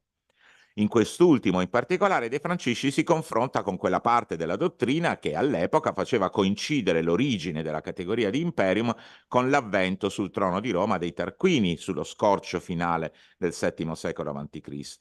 Le premesse teoriche e metodologiche che inducono De Francisci a rifiutare questa ipotesi, oltre e al di là degli argomenti specifici addotti dallo studioso, appaiono di grande rilievo e vedremo ancora nel non lungo prosieguo del mio discorso che afferiscono a loro volta a un tratto ricorrente del suo pensiero. Il punto è: quando i giuristi impiegano categorie come quelle di auctoritas a proposito dei primi sovrani latini o di imperium a proposito dei loro successori etruschi, ritiene De Francisci, essi finiscono col proiettare nella comunità arcaica concetti giuridici tardi. Giuridici, aggiungo tra parentesi quadre, in tutta questa sezione è marcato costantemente e significativamente dal corsivo, quasi a denunciarne l'anacronismo, che, non meno di quelli di coercizio o di iurisdictio, non sono originari, ma nascono, secondo l'autore, in epoca repubblicana, allorché si è reso necessario definire e coordinare le attività e le competenze delle diverse magistrature. Questa insistenza sulla storicità dei concetti giuridici rappresenta un aspetto di rilievo, mi pare, del pensiero di De Francisci, che bersaglia ripetutamente la tendenza di giuristi e storici meno avvertiti, tali almeno dal punto di vista dello studioso, a utilizzare nozioni e lessico propri di elaborazioni seriori e che risultano invece inadeguati se riferiti a realtà che vanno interpretate piuttosto sulla base delle proprie specifiche categorie, evitando antistoriche retrodatazioni e più ancora evitando di assolutizzare certi strumenti lessicali o concettuali come se non fossero prodotti storici e contingenti, ma utensili esegetici buoni per ogni tempo. E questo è un punto chiave che De Francisci in quegli stessi anni andava sviluppando anche in altri contesti. Mi riferisco in particolare all'amplissima relazione, quasi un breve saggio, presentato nel 1955 al 10° Congresso internazionale di scienze storiche, la Comunità Sociale e Politica Romana Primitiva. E la sede, Congresso di Scienze Storiche, è significativa alla luce di quanto abbiamo detto poco fa sulla definizione della scienza del diritto come preminentemente storica. Dopo una sterminata dossografia, altro tratto ricorrente di De Francisci, che era anche un formidabile conoscitore e lettore della bibliografia non solo giuridica, e prima di procedere all'esposizione del suo punto di vista, lo studioso introduce alcune avvertenze, come vengono chiamate, che sono rivolte in primo luogo ai romanisti. Questi ultimi, a suo giudizio, cito, usano anticipare alle origini concetti giuridici applicabili ai gruppi sociali minori, come la famiglia o la gens, quali essi appaiono verso la fine della Repubblica o agli inizi del Principato, cioè dopo secoli di sviluppo e dopo un'elaborazione giurisprudenziale che ne ha fissato gli schemi per poterli qualificare giuridicamente e costruire dogmaticamente. Contro questa tendenza, che travalica il caso specifico cui viene qui riferita, De Francisci mette in guardia osservando che quei concetti e quegli schemi, cito ancora, non possono sic et simpliciter trasportarsi al periodo arcaico e che gli istituti quali ci appaiono in epoca storica devono essere trattati e analizzati con molta cautela. Ritorna questa nozione di cui abbiamo già segnalato la pregnanza, quando si voglia stabilire la natura originaria delle istituzioni. La conclusione di questo articolato ragionamento è che, cito ancora, chiunque voglia avvicinarsi alla realtà deve, per quanto riguarda la fase preistorica o arcaica che dir si voglia, volgere la sua attenzione verso documenti ed elementi che consentano una visione più diretta dei fenomeni collocati nella situazione ambientale dell'epoca cui l'indagine si riferisce. Documenti che subito appresso De Francisci individua in particolare nelle conclusioni cui è giunta l'archeologia preistorica intorno alle forme di insediamento nelle fasi più antiche. Conclusa questa digressione, possiamo ancora allora tornare alla riflessione di De Francisci intorno alla nozione di imperium e della sua asserita origine etrusca. Quando infatti passa alla pars construens, diciamo, del suo discorso, lo studioso descrive l'imperium, ma già altri, il professor Pelloso in particolare, vi facevano riferimento, come promanante da una sorta di naturale carisma o di innata energia vitale, che appartiene ad alcuni individui al di qua di qualsiasi cornice definitoria o normativa e persino al di qua di una legittimazione di carattere religioso. Questo è interessante, come quella espressa dalla inauguratio del re, che secondo lo studioso ne costituisce invece uno sviluppo successivo e posticcio. La potenza del capo, come De Francisci la definisce, si fonda esclusivamente sulla sua posizione personale e quest'ultima deriva a sua volta dalle qualità mediante le quali si impone di forza alla comunità. È una potenza che può esplicarsi nelle più varie direzioni, finché non incontra ostacoli in altre forze. Un'autorità che non è soggetta ad alcun regolamento normativo e quindi non può configurarsi sub specie iuris, incarnata in certe persone che in virtù di essa sono in grado di esercitare un'azione diretta e irresistibile sull'ambiente sociale. Una simile visione del potere trova del resto una replica su scala ridotta nell'autorità paterna, che per De Francisci, cito ancora, è impossibile definire giuridicamente, sulla base di concetti dogmatici sorti posteriormente. Ormai abbiamo familiarità con questo ragionamento. Nel suo momento aurorale, quell'autorità è anch'essa di natura carismatica, si estrinseca anch'essa nelle direzioni più varie e comprende anch'essa una serie di funzioni analoghe a quelle svolte dal leader politico. Quello disegnato dallo studioso è insomma un potere talmente assoluto da rifuggire persino da determinazioni di carattere lessicale, come se già solo attribuire ad esso un nome significasse in qualche modo imbrigliarlo. Questi ultimi, nelle loro varie declinazioni, da potestas a imperium, da manus ad auctoritas, si impongono infatti solo molto più tardi, quando la comunità politica si è ormai strutturata in civitas e si rende necessario fissare per ognuna di esse il contenuto e il valore giuridico, ora non più scritto in corsivo. L'autore finisce così per tracciare un profilo del detentore di imperium che qui, come anche in Arcana Imperi, viene pudicamente quanto significativamente definito ductor, nel quale non è difficile intravedere l'ombra lunga del leader cui De Francisci era stato legato da un rapporto personale, da una precoce e prolungata militanza politica. L'ultimo saggio di questa sezione, perché l'aria di scuola non è un topos retorico, ma è una realtà, che è anche l'ultimo del quale vorrei trattare nel mio breve resoconto, appunti intorno ai mores maiorum, ma appunto l'ho scoperto soltanto vedendo il programma, e alla storia della proprietà romana è forse il più rivelatore di tutti, anche se c'è ben poco da rivelare dopo che ha parlato Maurizio Bettini, ma insomma... E sarò lieto, insomma, di portare acqua al suo mulino, a partire dal suo stesso titolo.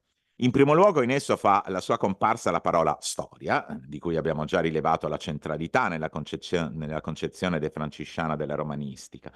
Soprattutto in quel titolo sono accostate due categorie, quella di mos maiorum e quella di proprietà, che attengono a prima vista ad ambiti diversi e la cui relazione non appare dunque immediatamente evidente, ma non sorprenderà dopo quanto abbiamo osservato sulla prospettiva spiccatamente pluridisciplinare e sanamente ibrida con la quale lo stesso De Francisci affronta lo studio storico del diritto. Dirò subito che si tratta di un lavoro di grande interesse ad onta degli oltre 50 anni trascorsi dalla sua pubblicazione. Il saggio vede la luce nel 1967 e risale quindi ad una fase molto matura del pensiero del giurista.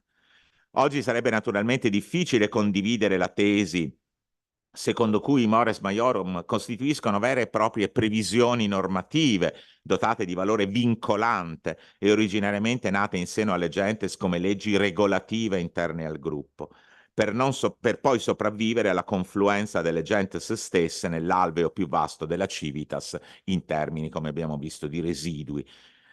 Ha ancora molto da insegnare invece il modo in cui De Francisci discute e raccoglie e discute le fonti per giungere a una più nitida messa a fuoco della nozione di mos, chiamando in causa, certo, anche le testimonianze giuridiche, ma riconoscendo un ruolo di primo piano ad antiquari come Varrone, a lessicografi come Festo, ad eruditi come Gellio e persino esaminando minutamente gli usi del termine in un poeta come Virgilio. Più ancora quello che si apprezza è la sensibilità storica che guida De Francisci nella interpretazione di una pagina, appunto già ricordata da Maurizio Bettini, di Aulo Gellio, secondo la quale in età repubblicana i censori avevano la facoltà di declassare fra i cosiddetti erari quanti si mostravano negligenti nella cura dei campi e lasciavano in abbandono coltivazioni, alberi e vigneti.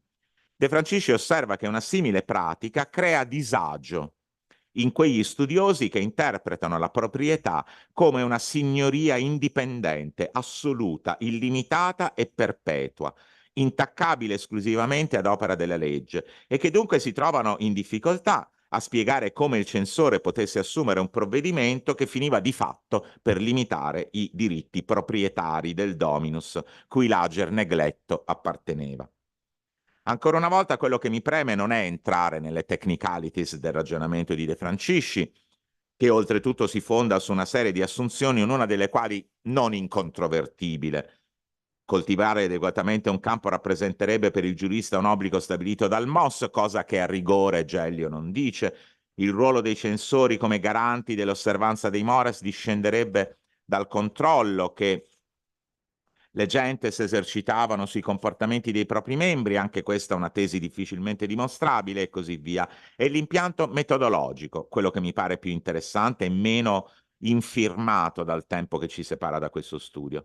Ciò che a De Francisci interessa sottolineare una volta di più è l'errore in cui si incorre quando si invocano le categorie che il diritto maturo ha messo a punto per definire la nozione di proprietà e le si applica retroattivamente a situazioni che sono anteriori alla elaborazione di quelle stesse categorie. L'antica società gentilizia, come la definisce il giurista, non si reggeva sul principio della illimitatezza interna della proprietà fondiaria dei singoli, nozione ben più tardiva, bensì su un principio di solidarietà che si manifestava nell'obbligo a tutti comune, evidentemente poi De Francisci riprende testualmente questa formulazione nel saggio a cui faceva riferimento Maurizio Bettini, nell'obbligo a tutti comune di attendere con la massima diligenza alla coltivazione.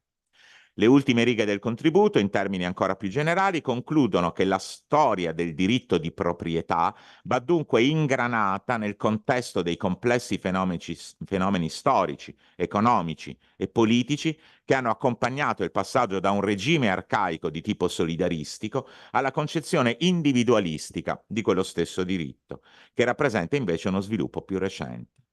Una conclusione nella quale si vedono bene all'opera tutti insieme quegli aspetti dell'approccio di De Francisci alla formazione e trasformazione del diritto che ho provato sin qui a isolare. Ecco.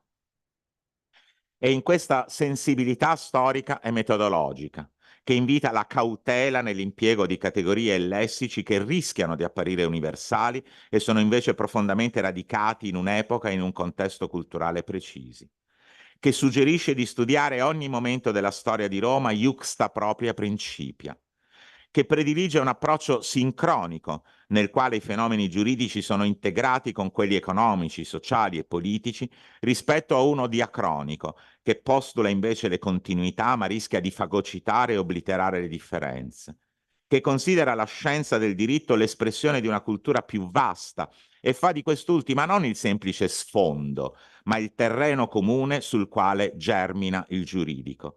E in questa raffinata sensibilità storica e metodologica, dicevo, che a me, nel congedarmi ormai dalle partes infidelium, sembra di cogliere il lascito più vivo e affascinante del lungo magistero di De Francisci. Grazie dell'attenzione.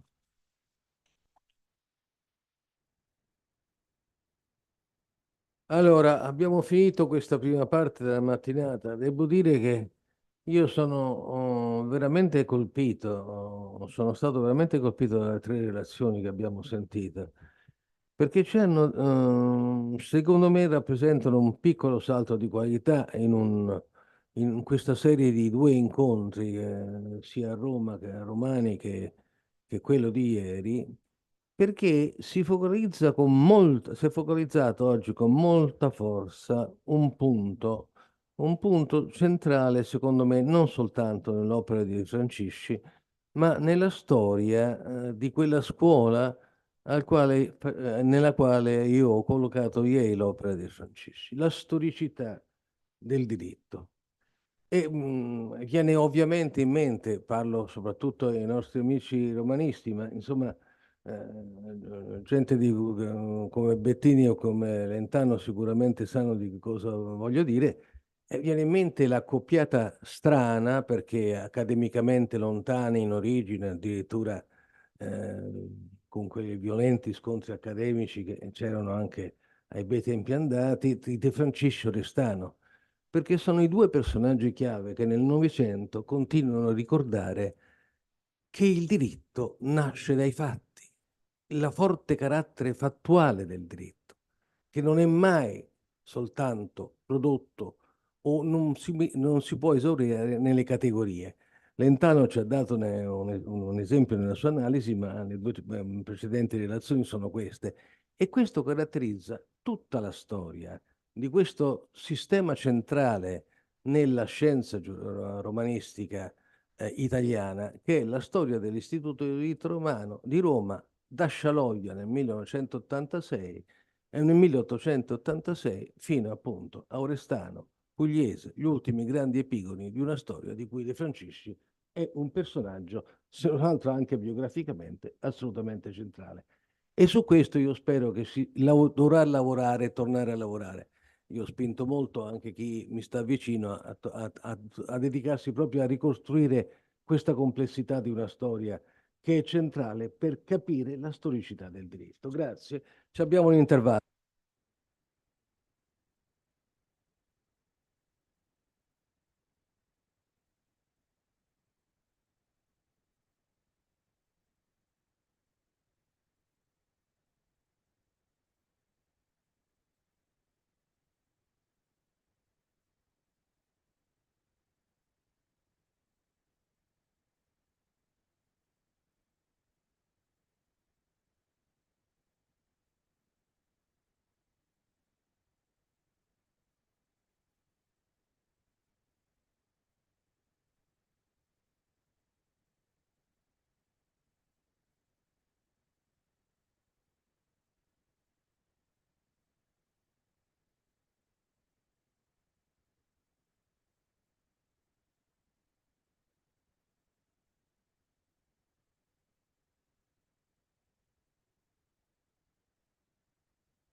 abbiamo le ultime due relazioni e poi il tempo anche per il dibattito prima della nostra chiusura con un festoso buffet.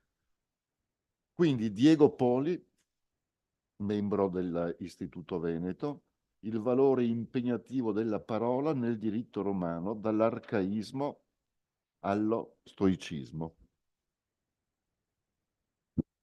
Grazie Presidente e cari colleghi ed amici, sono stato veramente molto felice di aver potuto partecipare alle giornate romane che hanno dato inizio alla parte prima del convegno e adesso alle giornate veneziane qui presso l'Istituto.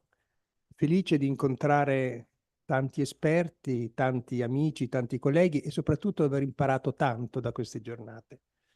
Io sono di professione un linguista, ovviamente cercherò di dare una mia prospettiva, spero che possa ovviamente giovare al discorso comune che si è intrecciato tra le diverse punti di vista, come è stato giustamente sottolineato. Ho suddiviso, mi accompagno così con un testo scritto anche per semplificare in qualche modo anche elenchi di cose, di parole, di concetti. E l'ho diviso in quattro sottosettori, per così dire. Partendo dall'arcaismo dirò alcune cose, moltissime cose sono state già dette, spero di dire qualcosa che forse possa giovare, poi ripeto, ad andare oltre verso appunto lo stoicismo, verso lo stoicismo romano ovviamente. Sono appunti più che altro dovuti a una materia che non è infieri soltanto in me, è proprio infieri proprio nella ricerca sia più vecchia, ma sia anche in quella contemporanea. Ed è un momento estremamente importante nel passaggio interpretativo di quello che è l'antichità romana verso quello che sarà Roma del classicismo e poi soprattutto dell'impero. Una Roma ovviamente che a noi giunge nel suo insieme e che noi oggi cerchiamo in qualche modo di suddividere, di segmentare e di comprendere. E De Francisci è stato appunto, come abbiamo visto in queste giornate, uno di questi momenti fondanti di questa nuova interpretazione. Ora, la ricostruzione dei primordi, come sappiamo i primordi ci giungono attraverso una narrazione, anche oggi si è parlato ovviamente di questo romanzo, di questo roman des rois, no? Questo romanzo dei re, no? Ma si potrebbero fare tanti romanzi, no? Si è stato anche detto giustamente che De Francisci ricordava come probabilmente prima del re ci sia stato qualche altra cosa, è tutto molto verosimile. Poi certo, non abbiamo ancora delle certezze su cui dire questo è e questo non è. Sappiamo che ci sono delle possibilità, questo è vero. Quindi noi abbiamo tutta una serie di fonti, no? Adesso qui non sono ovviamente tutte, da Ennio, Varrone, Cicerone, così via, no? E ovviamente c'è Cassiodione, Fabio Pittore e poi ovviamente gli Iuri Periti, anche loro fanno parte, no? di questo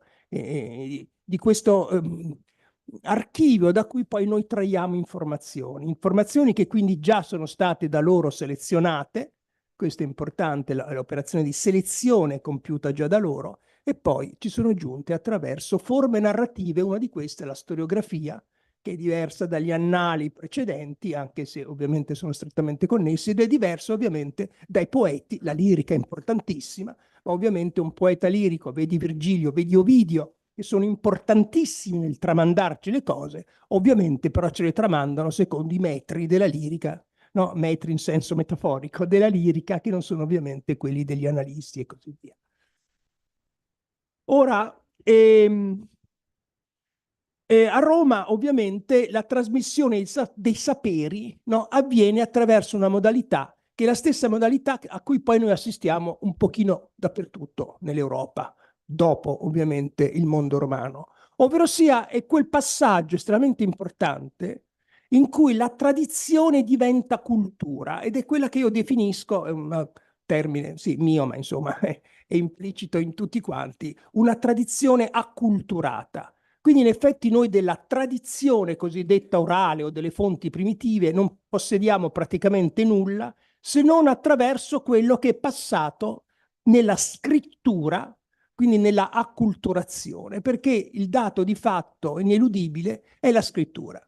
Se noi non abbiamo registrazioni del passato, come possiamo avercele di oggi, ovviamente, noi abbiamo la scrittura, questa è l'unica forma di registrazione, no? Ovviamente poi coadiuvata da reperti archeologici, dalla visualità di certe opere d'arte, d'accordo, ma sono estremamente secondarie rispetto a quello che è invece il cavallo portante della trasmissione, che è la scrittura. E già la scrittura a Roma ovviamente si pone come problema, no? C'è la mediazione etrusca, ovviamente è una scrittura greca, certo, ma attraverso la mediazione etrusca quasi sicuramente sì, no? Ma anche questo ha significato ovviamente scole di diversa origine nella stessa antica Roma, Roma dell'arcaica, che si incrociano, no? C'è una tradizione molto forte che sicuramente corrisponde al reale, no? Romolo e Remo sarebbero andati a studiare a Veio, no? E quindi anche questa è un'altra scuola che si pone, no, all'interno di questo mondo molto complesso delle origini di Roma. E effettivamente quello che poi furono chiamati, no, nella tradizione romana i fauni, scusate che qui adesso, scusate un attimo, ecco qua, quelli che furono chiamati i fauni, no, e i poeti e i vates, ovviamente a un certo punto diventeranno i poeti semigreci, no? Quindi c'è questo passaggio estremamente importante da una fase delle origini, appunto chiamata dei fauni e dei vates, questa parola vates, ricordiamoci, se noi traduciamo con poeta, ma in effetti è l'ispirato, il vate, no? È una parola estremamente importante che ha una sua corrispondenza nell'antico irlandese faith, che è il poeta ispirato, appunto, da una radice wat, che è poi la stessa radice che darà il nome di Odino, peraltro, che è ugualmente il dio ispirato, non a caso Odino germanico, il dio delle rune. Va bene, le rune sono il primo sistema di scrittura del mondo germanico, quindi ugualmente una ispirazione. E questi fauni e vates diventano a un certo punto i poeti, parola greca ovviamente, semigreci o greci, della humanitas che si sta formando appunto a Roma, anche, non soltanto, ma soprattutto attraverso la conoscenza dello stoicismo. Ma di questo lo diremo fra poco. E ci sono quindi all'interno di questo anche le carte di fondazione. Il professor Bettini ovviamente sappiamo ne ha scritto tanto su questo e per esempio, ho preso tanto un esempio, il ratto delle Sabine, no, inserisce la rievocazione ritualizzata del ratto primitivo, il ratto ovviamente delle Sabine, no? Che produce a sua volta la carta di fondazione della nuova città, perché anche qui è stato detto più volte in queste 2 giornate, no? I paghi, no? I villaggi, chiamiamoli villaggi, anche se non è proprio esatta la traduzione. Comunque queste comunità iniziali, questi paghi, no, a un certo punto sono inseriti all'interno della civitas, ovviamente la civitas è collegata al civis, e poi a un certo punto compare l'urbs. No? E questa urbs è qualcosa di diverso rispetto a quello che era prima, pur contenendo anche ciò che era prima. E questo è il destino, per così dire, di Roma, della storia di Roma, che ci si presenta come un unicum, come un pacchetto confezionato, ma noi lo andiamo ad aprire e ci accorgiamo che all'interno ci sono cose con grandi sorprese anche, no? E ovviamente entro queste carte di fondazione ci sono anche poi le reinterpretazioni romane, no? Il Tigillum Sororium, per esempio, potrebbe essere una di queste. Noi ovviamente la tradizione romana, no? Lo collega per paraetimologia al nome di Soror, un po' tutti quanti noi, no? Lo colleghiamo alla sorella, no? Ovviamente per quel delitto, no? Che avviene dopo lo scontro tra Orazio e Curiazi, ma è molto probabile che questo sororium sia un'etimologia romana, popolare, collegata a soror, ovviamente, laddove invece sororium va collegato all'umbro ueru, che viene da suer, suor, da cui deriva anche sor, che significa porta. Quindi il Tigillum Sororium probabilmente è l'asse della porta, che poi è stato reinterpretato, reetimologizzato e diventa appunto, diciamo, l'asse, no, sotto cui sarebbe avvenuta la punizione parallela, per così dire, no, del fratello che aveva ucciso la sorella. Sono cose che ovviamente vanno riviste all'interno di questa ottica, perché oggi, in questo caso sarebbe la comparazione, no, interlinguistica e la storia delle religioni questo caso antica, no? Ci permette certi ragionamenti che certo alcune decine e decine di anni fa non erano ovviamente possibile farlo. E poi c'è il thesaurus delle nozioni, qui ci sarebbe da dire molto, ma scusate, sono un po' imbranato con queste cose. Ecco, volevo soltanto ricordare, qui c'è un elenco molto importante sul posizionamento, su questo faremo un discorso un pochino leggermente più lungo, il posizionamento spaziale delle formazioni lessicali del latino, non solo del latino, di tutto l'indoeuropeo, ma adesso ovviamente ci fermiamo sul latino, secondo un modulo che per quanto riguarda i termini cognitivi della conoscenza, no, è una contrapposizione tra la stasi e il movimento.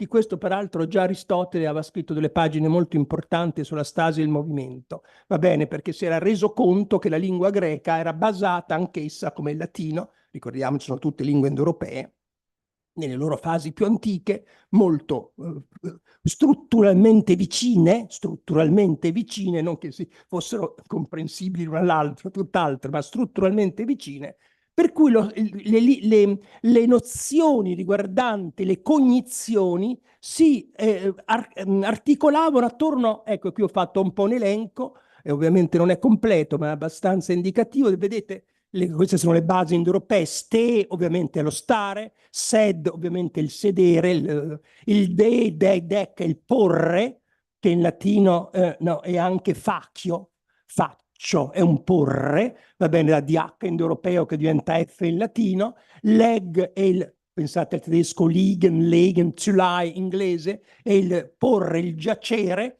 no? E così via. Poi guol è ballo greco, cioè lancio, va bene? E questo perché è importante? Perché fra poco vedremo, no, che l'agitarsi, l'acquietarsi del pensiero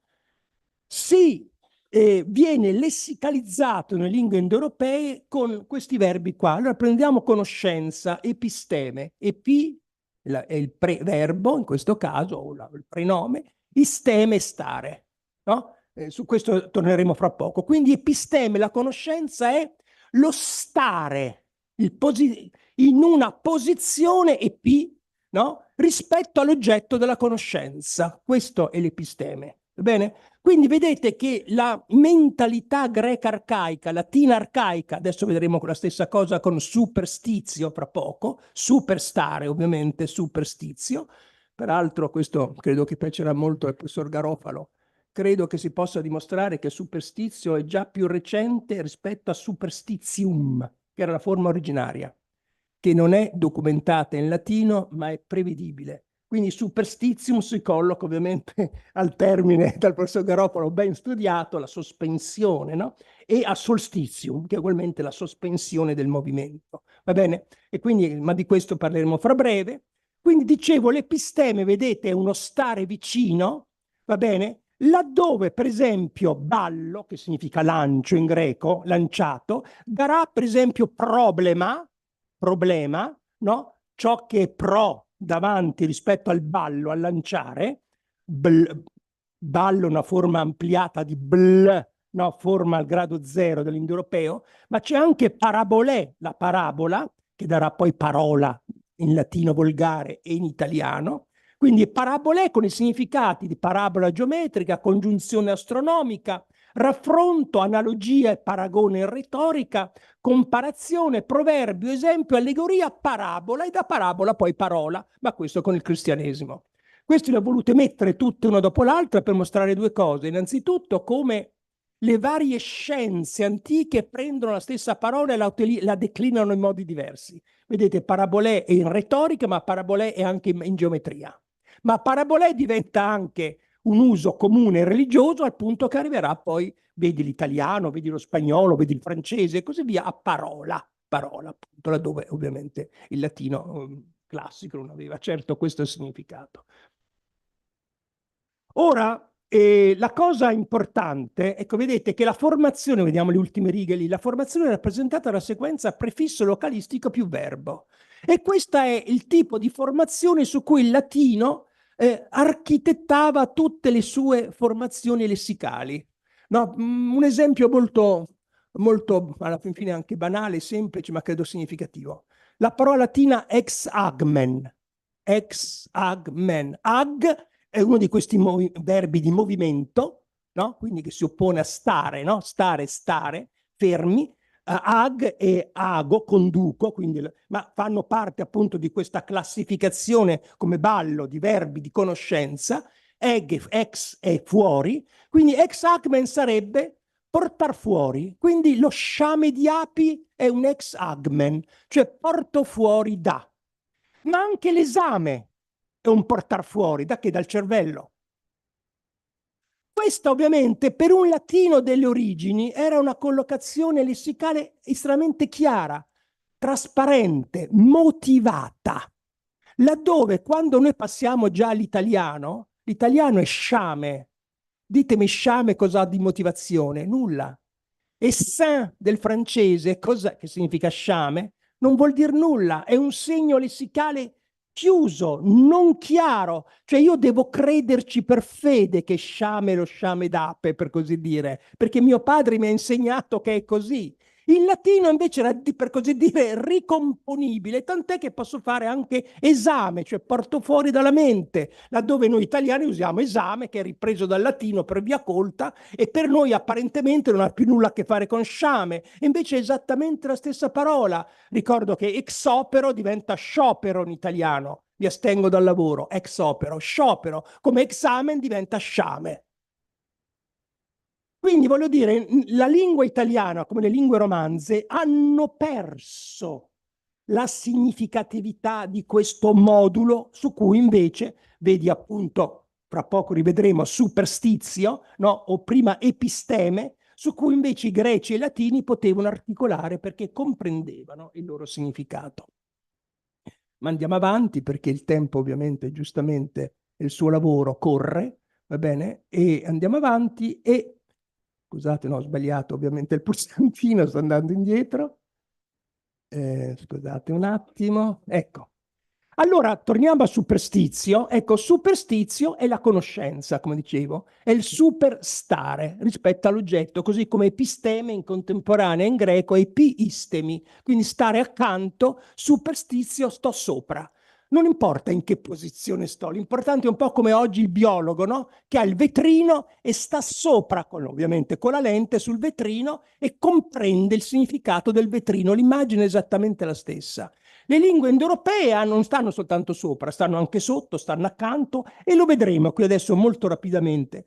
Comunque il latino delle origini ha superstizio come conoscenza, quindi non superstizione, attenzione, è esattamente l'opposto, e superstes come il testimone, in quanto informato dell'accaduto perché stava sopra, quindi vedeva, assisteva, va bene? Ora, la perdita della positività nel significato superstizio, che significa conoscenza, sembra diventare evidente già in Ennio. Per esempio, nell'Alexander, l'alienazione di Cassandra si manifesta nell'invasamento che la farebbe rappresentare come una cavalla trascinata dalla potenza vaticinale. Vedete qui, no? Ovviamente la formazione da Falen. Una interpretazione che peraltro verrà accolta da Sebastiano Timpanaro nella recensione. Tale valutazione negativa, sempre di Ennio, ritorna in superstiziosi vates, vedete? E indovini impudentes, appunto. Vedete qui ovviamente non è più positivo, ma ovviamente va verso il negativo. Quindi anche Catone nel De Agricoltura consiglia al contadino di starsene alla larga dalla superstizione. Vedete, qui non è più, siamo in età oramai, comincia a nascere una etica romana che poi si svilupperà pienamente con l'arrivo, appunto, si sta sviluppando delle filosofie greche, in particolare dello stoicismo. Poi, età classica, Cicerone nel Divinazione usa 3 volte superstizio in sostituzione di divinatio per significare la pratica viziosa della divinazione. Quindi anche per Cicerone c'è un dubbio su questa parola superstizione. Ovviamente non siamo ancora arrivati alla superstizione, diciamo, tarda, su cui poi interverrà anche il cristianesimo per dare il colpo di grazia, un po' la stessa cosa di cui si parlava ieri, no? È un proposito, no? Di pius, di pietas e così via, no? Dove il cristianesimo a un certo punto interviene e aggiunge qualche cosa di altro su quello che però già era in via di trasformazione. Quindi appunto noi non abbiamo il pacchetto confezionato, noi dobbiamo vedere quello che c'è dentro e così via. Ora, giusto per essere, sarò molto rapido qui, questa è una carrellata di lingue indoeuropee che derivano da preposizione localistica più verbo stare per indicare cose positive, appunto, come superstizio originario latino, che significa conoscenza, ma abbiamo anche, per esempio, vedete qua, episteme l'abbiamo già visto, ecco l'irlandese ires, che non ci crederete, ma viene da, come vedete, da peristà, stare attorno, va bene? Significa fede. Il cristianesimo la prende come fede, d'accordo?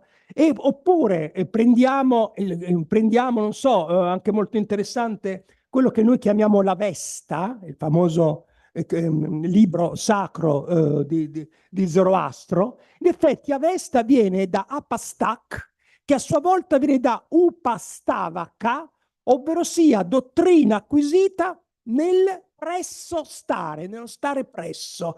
Quindi l'Avesta è il libro di colui che sta presso alla conoscenza, ovviamente sottesa da questo libro.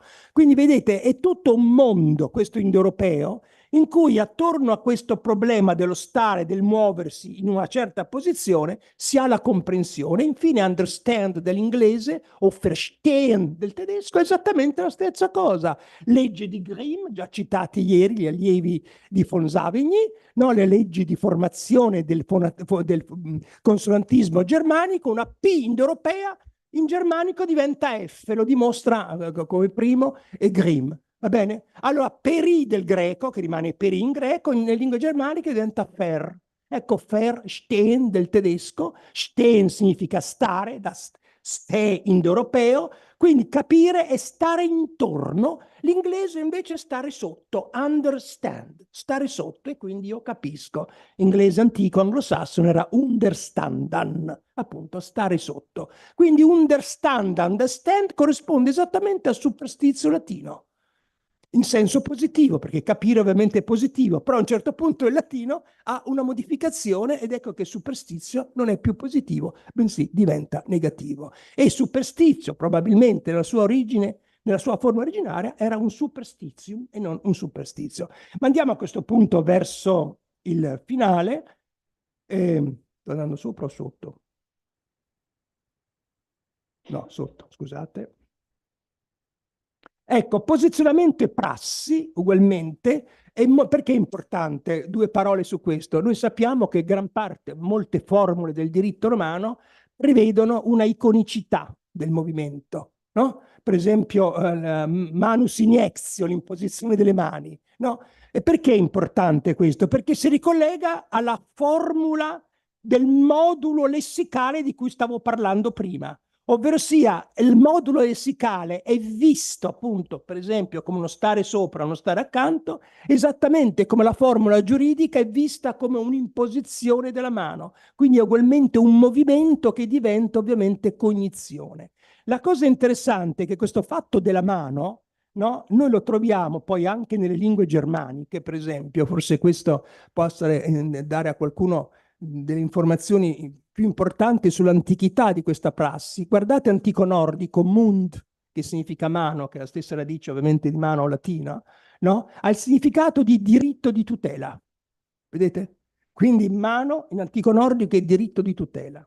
E antico inglese mund, e antico tedesco mund, sempre mano e protezione. Irlandese muin è protezione e montar muintir è la sposa legittima. Quindi la sposa di mano, appunto. Quindi vedete, è esattamente la stessa formulazione che indipendentemente noi troviamo nel latino arcaico, che evidentemente risale a un periodo molto più addietro, in cui la visibilità del gesto, la iconicità del gesto aveva appunto un valore di per sé legale, in quanto era visto da tutti. No? È un po' come, non so, un segno di benedizione nel cristianesimo, no? Un segno della un crocifisso, ha una sua visibilità ovviamente, e un suo significato. Implicazioni di stoicismo in Varrone. Ora ricordiamoci che Varrone noi lo chiamiamo grammatico, in effetti non è un grammatico, è un teorico della lingua. la grammatica si sta formando in quel periodo, abbiamo dei grammatici, purtroppo abbiamo quasi solo nomi, abbiamo quasi niente di frammenti, abbiamo altri nomi, per esempio Nigidio Figulo, il cui nome già Figulo ci fa capire, no? In un certo senso un architetto, no? Un formatore che ha un'ascendenza filosofica greca, no? Il costruttore del mondo, quindi collegato a una filosofia di costruzione dell'universo, ma è anche un filosofo stoico. E questo lo vediamo, per esempio, nella sua formulazione del casus interrogandi, che è tipicamente di Figulo, no? Che è quello che poi diventerà anche nelle nostre scuole. Chi, di chi, a chi, no? Ecco. Il casus interrogandi è una manifestazione del porre i quesiti all'interno dello stoicismo. Ora, nel mondo romano, noi lo sappiamo, tutte queste filosofie diventano praticamente interscambiabili, quindi è difficile dire che un romano sia solo stoico o sia solo epicureo. Un romano normalmente sia uno sia l'altro, a seconda dell'argomento che sta toccando. Non è soltanto dei romani questo, già i greci avevano cominciato a mischiare, diciamo, le varie filosofie che provenivano ovviamente dall'antico e che ci stavano formando, vedi, lo stoicismo in quei secoli. Allora, lo stesso Varrone, dicevo, parla di un non noto Cosconius, no? Questo, il quale, però la cosa interessante, al di là del nome che adesso non ci interessa, di cui purtroppo non sappiamo nulla, avrebbe creato i primigenia verba, no? Ovvero sì, avrebbe catalogato, scusate, non creato, catalogato i primigenia verba, cioè sarebbe stato un corpus di parole iniziale che avrebbero dato origine a quella che è stata poi la grande cultura latina. Ora, al di là di questo, che ovviamente può essere anche considerato un mito, ma attenzione, al di là del mito, non dice una cosa tanto diversa da quello che diciamo noi linguisti moderni, Varrone. In effetti è un po' quella formulazione, ecco perché ho un po' insistito su quello, quella formulazione di cui parlavo prima, di quel modulo, di quella capacità modulare che ha il latino, quindi preposizioni, lessema, suffisso e desinenza, no? Su cui il latino ha sempre giostrato. E secondo Varrone, appunto, ci sarebbero stato un corpus di 1000 parole, ovviamente 1000 è un numero così mitico, un corpus di 1000 parole su cui poi il latino si sarebbe articolato. Ora ricordiamoci anche questo, il modulo di cui noi stiamo parlando, ovviamente, si rifà sulla base di lessemi, che sono lessemi monotematici, ovvero sia noi abbiamo ag, dic, duc e così via, cioè elementi estremamente brevi che venivano quindi utilizzati ed allungati, per così dire, all'interno del modulo, ma estratti dal modulo erano elementi estremamente brevi. Il che ci fa anche capire che nelle origini l'indoeuropeo non doveva essere una lingua così complessa e articolata come noi lo conosciamo, ma doveva essere una lingua invece con elementi monosillabici che potevano poi essere congiunti tra di loro, quindi molto diverso da quella prospettiva che noi normalmente ci diamo. Questo mi dispiace perché i grandi indoeuropeisti del primo 1800, vedi Schlegel, la pensavano esattamente l'opposto, ovviamente, ma è ovvio, allora non si poteva vedere se non in questo modo. Ma la cosa interessante anche è che in questo mondo, in questo mondo culturale, gli intellettuali applicavano le medesime regole a tutto. Quindi così come Varrone sta applicando le sue regole alla lingua latina, in contemporanea i giuristi la stanno applicando ovviamente alla giurisprudenza, ovvero sia che cosa si vuol fare, cosa sta insegnando lo stoicismo. Lo stoicismo sta insegnando i limiti. Scusate, devo andare, scusate un attimo solo. No. Allora, posso anche metterci qua, sì. Sta insegnando i limiti, va bene? E qui De Francisci e la Grecia e Roma, qui andremo, sono cose che già sapete ma che ho voluto appunto. De Francisci arriva ad affermare che è dimostrato che la civiltà greca ha esercitato profondamente la sua azione su quella romana. Su questo De Francisci è molto chiaro e ovviamente adesso non abbiamo tempo per seguire tutto, va bene? Ma comunque ecco, prospetta infine De Francisci che la formazione mentale dei giuristi della fine della Repubblica è compiuta attraverso la filosofia greca, appunto. Ha pienamente centrato il tema, ovvero sia noi abbiamo la conoscenza dell'arcaismo attraverso questo mondo filosofico che sta ovviamente interpretando pro domo sua in qualche modo questo arcaismo, no? E quindi questo è estremamente importante, questa posizione che prende che prende De Francisci. E cosa viene fuori a questo punto? Che in questo periodo, siamo oramai come cronologicamente grosso modo dal 150 a.C. all'epoca classica, quindi al Principato Augusteo, grosso modo sono questi 150 anni, quelli di cui adesso stiamo parlando, nasce l'idea che tutto, ed è un'idea anche stoica, così come era stata già aristotelica, che tutto nel mondo è un sistema. Ora questo sistema, la parola sistema naturalmente è greca, si usa anche il latino, ma il corrispondente latino, i latini ci tengono molto a usare il termine latino quando possono, Cicerone in questo è maestro, è una ratio. Va bene? Quindi tutto il mondo è una ratio. Ora il bello, la giurisprudenza è una ratio, ma la lingua è una ratio. Quindi i giochi che si stanno facendo adesso sono sulla giurisprudenza, ma sono in contemporanea sulla lingua. Quindi questo è molto chiaro nella prospettiva dei romani. E per chiudere il discorso, perché non abbiamo, ahimè, tempo per andare, forse meglio, non abbiamo tempo per andare oltre, quello che sta succedendo è che questa idea della ratio, che è fondamentalmente un'idea logica,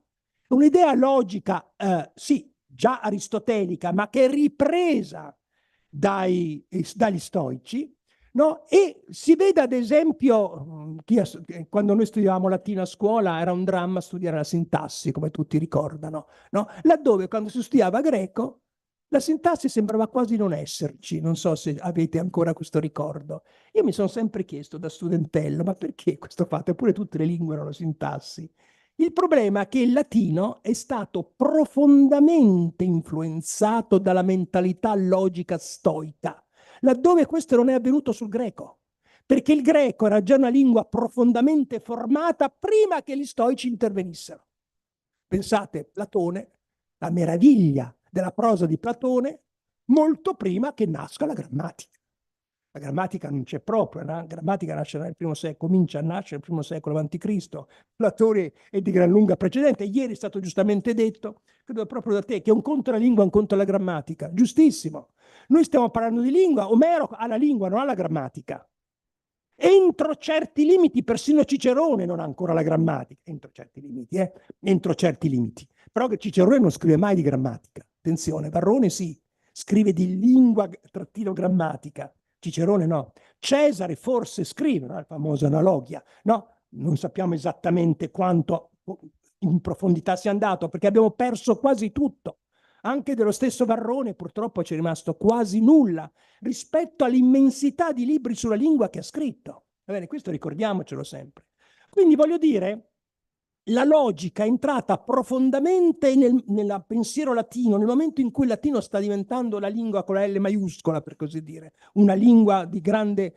ed ecco appunto il reale, il possibile irreale, no, che è tipicamente stoico, ecco che entra all'interno di quello, per esempio, che è il periodo ipotetico di primo, secondo, terzo livello, che i greci non hanno mai, diciamo, formalizzato, perché non avevano problemi, invece i latini lo hanno profondamente formalizzato, il che significa ovviamente che un conto era il latino scritto, di cui sto parlando, un conto era il latino parlato. Ecco perché poi nelle lingue romanze, che da lì a breve vedremo che le cose sono profondamente mutate, perché ovviamente derivano dalla lingua, fondamentalmente dalla lingua parlata. E quello che ci interessa, ci avviamo a chiudere, è il problema della definizio, cioè gli stoici, i famosi oroi di cui parla anche De Francisci in uno dei testi che sono stati rieditati, no? I confini, no? I confini tra gli elementi, quindi io non posso dire nulla fino a che non fisso la delimitazione di un tema, appunto, e sono quelli che poi i latini chiamano fondamentalmente definizioni. Va bene? Ma che cosa... Ecco, queste sono delle 5 modalità procedurali organizzate come condizionale se è, conseguenziale è ed è, disgiuntiva o è oppure è, causale è perché. Ecco, questa era la logica stoica. Come vedete rientra pienamente in quelli che poi noi chiamiamo periodi ipotetici, periodi conseguenziali, periodi e così via, no? Della ipotassi rispetto alla paratassi, no? Di cui il latino, come sappiamo, abbondantemente faceva uso. Finale. Andiamo al finale e vediamo una... scusate, mi sto andando giusto? No, ovviamente no, ovviamente. Niente, scusate. Ecco, adesso sì. Ecco qua, questo qua. Andiamo al finale, dicevo. Allora, Gneo Flavio, ecco appunto qui mi sono ovviamente ispirato molto a quello che ha detto la mia, non sapevo che sarei stato in questa fortunata contingenza, bene, è legato allo ius civile, lo sappiamo, trascrizione dei testi giuridici affidati alla custodia dell'organo pontificale, eccetera, è accostato a Appio Claudio il Cieco, rispetto al quale, giustamente è stato detto, si pone come una sorta di clone plebeo, ma adesso veniamo al punto finale. Dopo che furono presi di oratore, come vedete, 1,42, e finiamo con questa considerazione. Dopo che furono rese pubbliche le norme del diritto e Flavio le ebbe esposte, si originò una scienza che potesse essere ordinata in un sistema, ecco il sistema, la ratio, appunto. E vediamo a questo punto Cicerone, cioè sopra messo in italiano, sotto in latino. Quasi tutte le nozioni che ora costituiscono una certa scienza, ars ovviamente, sapete ars, no? In latino grosso modo la traduzione di techne ma anche di episteme, no? Ma su questo un problema grosso. Erano una volta sciolte e disperse, cioè non erano praticamente conseguenziali, come per la grammatica, lo studio della poesia, la conoscenza della storia, l'interpretazione delle parole, l'accento nella pronunzia.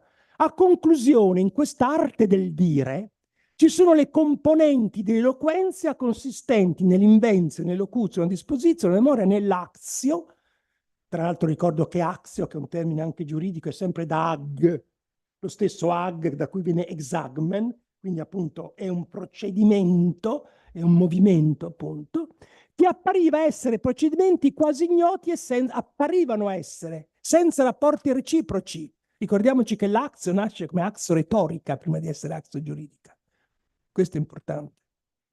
Conseguenza, fu applicato dall'esterno un metodo particolare assunto da un altro settore dai filosofi considerato di propria competenza, che è appunto il metodo della logica di cui parlavamo prima, allo scopo di connettere una materia dispersa e separata, di farne sistema, e costringerla in un determinato sistema. Vedete, et ratione quadam, vedete in latino. Quindi vedete in Cicerone, a chiusura, è chiarissimo questo momento. Quindi ci sono tutte argomentazioni separate, questo sia per quanto riguarda la legge, per quanto riguarda la lingua, per quanto riguarda la retorica, e a un certo punto, grazie a una istanza logica che diventa predominante in quel periodo, nel periodo appunto, ricordiamoci, c'era stato l'apertura, no, degli scipioni, no, a queste nuove istanze, c'era stata il richiamo a una humanitas che oramai era diventata accettata dalla maggior parte dei movimenti intellettuali romani. Ecco, in questo ambito, ecco che sorge quindi, con questo chiudiamo, no, la sistematicità, vuoi da una parte della lingua, che si sta trasformando in un sistema giudicato dall'esterno e inserito in quello che diventerà il codice della grammatica, codice sia della lingua ma sia del diritto, ma codice normativo diventerà dopo Cristo la grammatica, perché nel primo secolo a.C. non è normativo. Varrone è descrittivo e interpretativo, non è normativo, d'accordo? E in contemporanea il diritto sta eseguendo appunto questa stessa manovra verso questa ratio, extrema ratio, che diventerà appunto il codice di quello che nascerà poi, sempre dopo Cristo, no, da Gaio in avanti. Quindi vedete, la via della grammatica è veramente parallela come codice a quella via che verrà presa dal diritto, ovviamente non più arcaico, ma oramai pienamente romano. Grazie per l'input.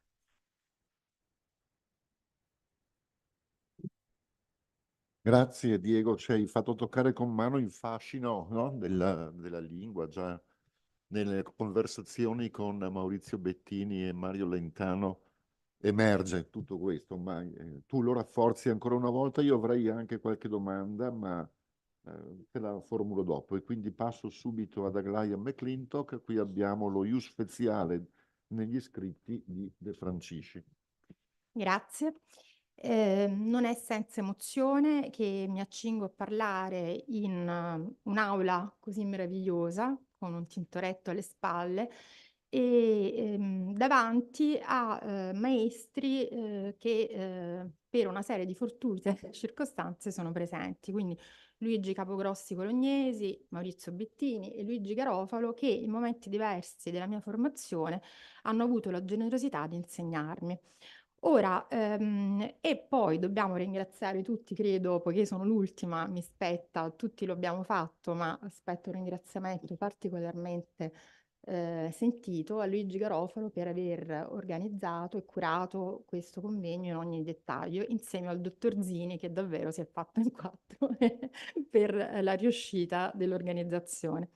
Allora, di cosa vi voglio parlare oggi? Nella miniera di scritti di Pietro De Francisci, messa a disposizione a un più vasto pubblico di studiosi e anche di lettori, dai curatori Luigi Capogrossi e Luigi Garofalo, colpisce l'interesse di De Francisci per il mito e per la leggenda. Ed è un aspetto che avete già sentito anche ieri e oggi.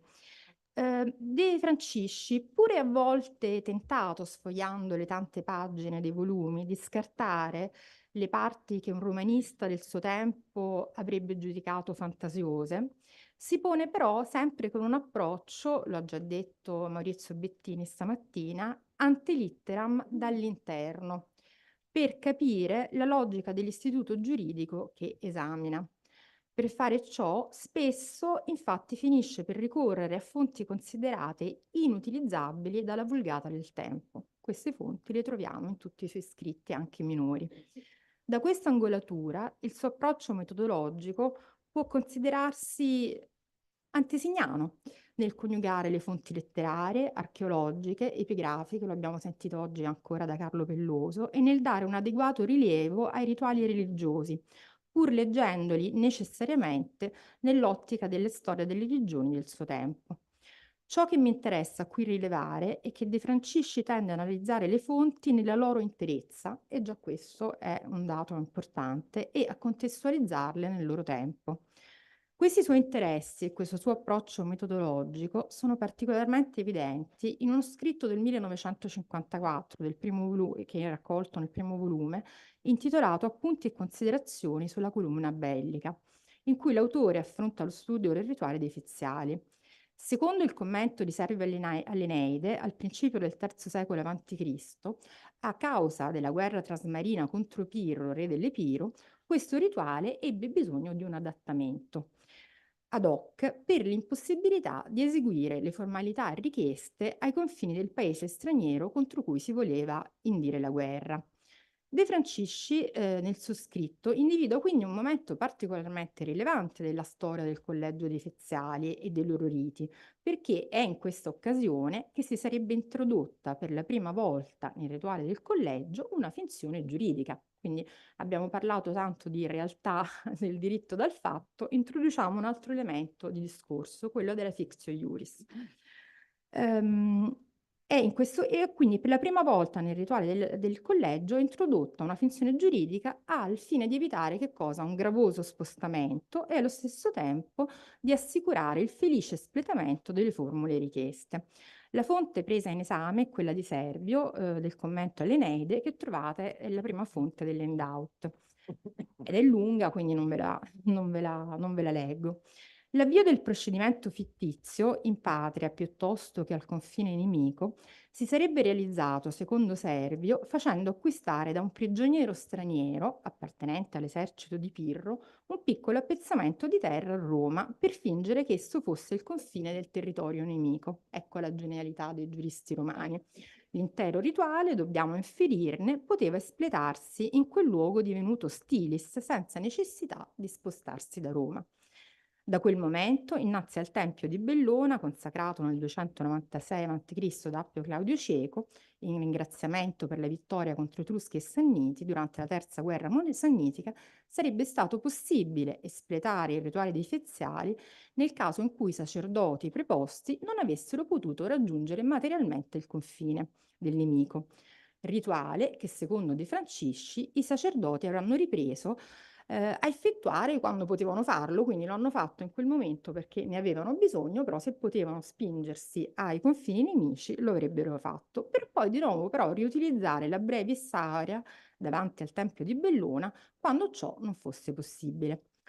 De Francisci ritiene a ragione che il rituale fosse indispensabile per combattere un bellum iustum et pium, cioè conforme alle norme internazionali assistito dalla protezione degli dei. E di qui la necessità di poterlo effettuare anche quando i dati, quando la realtà fattuale non sembrava renderlo fisicamente possibile. Lo studioso mette in evidenza come le norme difeziali fossero comuni ad altri popoli italici e per questo non entra nella questione della loro nascita.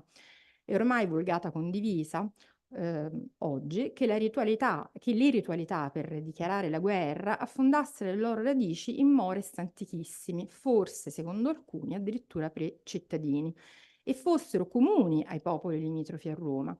In uno scritto posteriore degli anni '80, citato sia da Maurizio Bettini che da Mario Lentano, appunto intorno ai Mores Maiorum, De Francisci chiarisce come è un MOS quello che stabilisce le norme per la proclamazione della guerra e che Mores obbligavano alla stregua delle leggi. De Francisci passa quindi a esaminare alcune delle fasi del rituale dei feziali. In primo luogo si sofferma sulla clarigatio, con cui il feziale porta a conoscenza del popolo straniero le motivazioni per cui intende muovere la guerra e il rem repetere, la richiesta di restituzione di quanto il popolo romano riteneva essere stato sottratto o preso ingiustamente dal popolo straniero. Secondo De Francisci si tratterebbe di due atti a carattere religioso, in quanto le formule che li accompagnano invocano gli dei. Va sottolineato che l'interesse di De Francisci in questo scritto si concentra sopra ogni cosa sulle modalità con cui un prigioniero straniero poteva acquistare un fondo a Roma, quindi ha proprio un interesse privatistico, e si scontra con l'impossibilità percepita dal giurista di ammettere la capacità giuridica di uno straniero prigioniero di guerra. A suo avviso del De Francisci, il miles preso dai Romani nella fonte di Servio non può che essere immediatamente e automaticamente ridotto in schiavitù, ragione per cui non può acquistare alcunché in Roma. Particolarmente pregevole è il minuzioso tentativo di ricostruzione della possibilità come avrà fatto questo straniero a comprare, anzi questo capite de minutus a comprare, di porre in atto quindi tale acquisto. Innanzitutto il De Francisci affronta le fonti relative ai fondi che si trovavano, le fonti relative ai fondi, ai terreni che si trovavano innanzi al Tempio di Bellona e alla loro natura giuridica. Lo studioso, individuato il possibile terreno all'interno dei Prata Flaminia, ritiene che all'epoca della guerra contro Pirro, il cui inizio è fissato tra il 281 e il 280 a.C., questi terreni fossero privati. Accertata quindi la natura del bene, De Francisci esamina i vari modi in cui sarebbe potuto avvenire il trasferimento di proprietà che rendesse ager hostilis osticus il luogo disegnato. Dopo aver rigettato l'ipotesi del mitais, secondo cui il prigioniero poteva aver beneficiato di uno speciale privilegium ad hoc che gli consentisse di acquistare il terreno, De Francisci propone l'ipotesi, in verità piuttosto difficoltosa, che si attirasse con qualche astuzia un cittadino epirota per poi costringerlo a effettuare l'acquisto. Secondo lo studioso, il commento di Servio sarebbe quindi impreciso in questo punto, quando parla di un soldato preso a tal fine, data l'incapacità giuridica dello stesso di fronte al diritto privato romano. Oggi, grazie ai ritrovamenti epigrafici e archeologici, siamo più consapevoli del fatto che gli stranieri fin da epoca remota compravano a Roma anche res che per ius civile sarebbero state in teoria loro precluse. Nel foro Boario, Cristiano Viglietti ci ha mostrato come la leggenda di Ercole e Caco, dello stesso libro che il professore Poli ha avuto la bontà di citare più volte, connoti fin dalle origini il foro Boario nei termini di un port of trade, uno spazio di scambio in cui valgono regole specifiche tese a garantire il buon esito dei commerci e a garantire proprio gli stranieri. I peregrini infatti si trovavano particolarmente esposti quando volevano vendere, acquistare quella speciale categoria di beni che a Roma sono denominati res mancipi, in cui ricadevano tra gli altri fondi sul suolo italico, schiavi e boi, la cui titolarità era in teoria riservata ai soli cittadini romani. La stessa regola delle 12 tavole, secondo cui adversus hostes aeterna auctoritas, fa comprendere quanto queste transazioni fossero già considerate in diritto romano, che si rendeva ben conto che lo straniero era esposto nella compravendita di beni riservati ai romani. Per questo motivo non credo che si debba necessariamente pensare che la fonte sia inesatta, quando riporta che si faceva acquistare il pezzo di terra allo straniero, e non penso neppure che il miles in questione divenisse ipso iure servus. Il rituale, noi dobbiamo pensare che si doveva portare probabilmente a termine con la collaborazione di questo straniero e comunque anche alla presenza di altri legati, altrimenti dobbiamo pensare che si trattasse di un rituale completamente autoreferenziale, e noi sappiamo che invece c'era uno scambio di legati e di ambasciatori con Pirro, quindi dobbiamo pensare che ci dovesse essere uno scambio continuo di informazioni. È un rituale per indire la guerra. E quindi il rituale, cioè lo straniero tratto con l'inganno, è un po', insomma, debole come ricostruzione. Analogamente non penso che Servio si sbagli, come pensa Di Francisci, quando dichiara che la colonna innanzi al Tempio era consacrata. La consecrazio della colonna per lo studioso sarebbe problematica perché da sola muterebbe la qualificazione giuridica del fondo. Ecco di nuovo l'interesse privatistico, cioè se la colonna è sacra, è sacro tutto il pezzo di terreno, allora di nuovo il terreno è invendibile. Beh, Festo però, è la seconda fonte del vostro handout, chiarisce che innanzi al tempio della dea Bellona, così detta perché dea delle guerre, vi era una piccola colonna chiamata Bellica. Secondo Di Francisci, sarebbe a partire da questa piccola colonna che il primo giavellotto di guerra doveva essere scagliato, ma se la leggiamo possiamo anche interpretarla diversamente, cioè credo che il passo di Festo debba invece leggersi il super quam, nel senso che l'asta doveva essere lanciata oltre la columella, che dunque segnava il confine con l'inizio del territorio fittizio nemico. E il confine, come sappiamo, come Luigi Garofalo ha studiato, è di per sé sacro, così come lo erano i termini che dividevano le proprietà. Quindi il piccolo potere restava vendibile allo straniero della nazionalità contro cui si voleva muovere guerra, senza inficiare il fatto che la colonna fosse consacrata. Anzi, questo ulteriore rituale serviva a delimitare lo spazio considerato nemico in territorio romano. E in quanto tale costituisce davvero la parte più affascinante e interessante delle varie finzioni giuridiche messe in atto, cioè l'aver costituito all'interno di Roma uno spazio nemico per poter indire la guerra. E fuori ovviamente il pomerium, come del resto mette in rilievo con parole molto chiare lo stesso Di Francisci, anche lui interessato a questo particolare problema. Di Francisci poi passa, ed è davvero una miniera di informazioni, quindi sempre utilissimo, in rassegna altri casi di indizioni di guerra avvenute ai confini oppure presso la colonna bellica consacrata, a tal fine innanzi al Tempio di Bellona, per asserire che il rito restò ben vivo sino al secondo secolo d.C., mentre doveva essere un ricordo antiquario nel IV secolo. Completa il saggio, e questo è un punto secondo me di estremo interesse, una carrellata di finzioni giuridiche necessarie a modificare la realtà senza mutare le norme giuridiche. Sensibile anch'egli, come abbiamo più volte ricordato, alla temperie evoluzionista, De Francisci conclude che i primitivi riti defeziali, e cito testualmente, da riti efficienti che creavano una situazione concreta, e cioè lo stato di guerra, divennero pura forza rappresentativa e divenendo simbolo persero il proprio significato, il proprio valore, quindi si degradarono in qualche modo a simbolo. Per lo studioso, man mano che il rituale diventa sempre meno reale e più simbolico, perde di valore. Però oggi non potremmo dire l'inverso? La necessità di espletare un rituale, pur non avendone la concreta possibilità, e il ricorso alla creatività dei feziali per portarlo a compimento felicemente, non sono forse la spia che esso è ritenuto assolutamente necessario per poter procedere alla dichiarazione di guerra votata dal Senato e dai comizi? La presenza del rituale, anche nella sua forma simbolica, è talmente piena di valore da essere indispensabile per intraprendere un bellum iustum, che sia legittimo e giusto, anche in piena fase storica. ben dopo cioè la presunta fase primitiva di questo rituale. Se possibile, anzi la fictio rituale rende ancora più visibile il carattere vincolante insito nella dimensione simbolica di questa pratica, che peraltro non è detto che avesse elementi simbolici fin dall'epoca precedente. Ragionando a partire dalle ricostruzioni dei Francisci, e vado verso il finale del mio breve intervento sugli speziale, possiamo provare ad aggiungere 3 riflessioni. Una prima sulla Clarigazio, una seconda sul Tempio di Bellona e una terza infine sulla Fictio.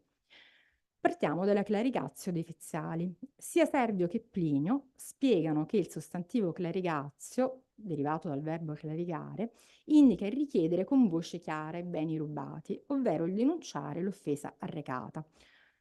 Forse il suffisso di questi termini, iare, il derivato egazio, può permetterci di andare un po' oltre nella spiegazione.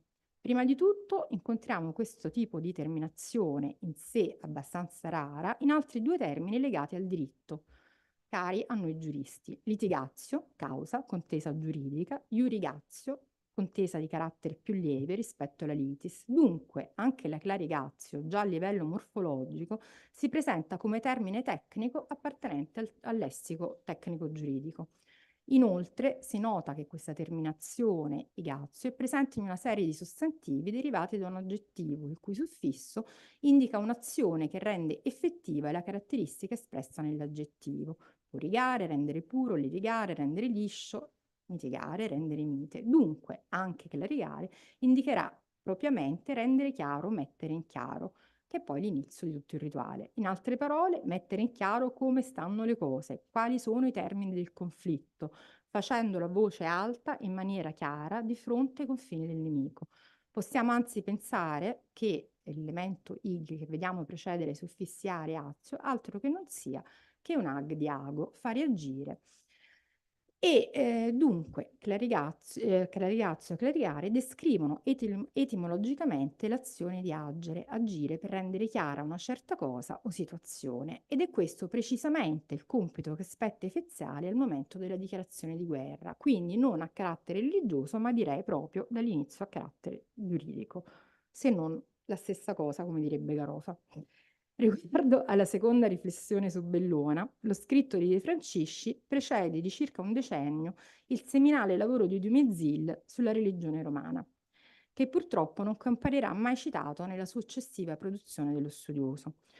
L'ostilità dello storicismo italiano verso la sociologia francese e in genere verso l'approccio antropologico si riflette anche negli scritti di De Francisci, anche se con il senno di poi spiace osservare quanti interessi dello stesso andassero nella stessa direzione, poi andassero in quel vento della storia di quell'epoca.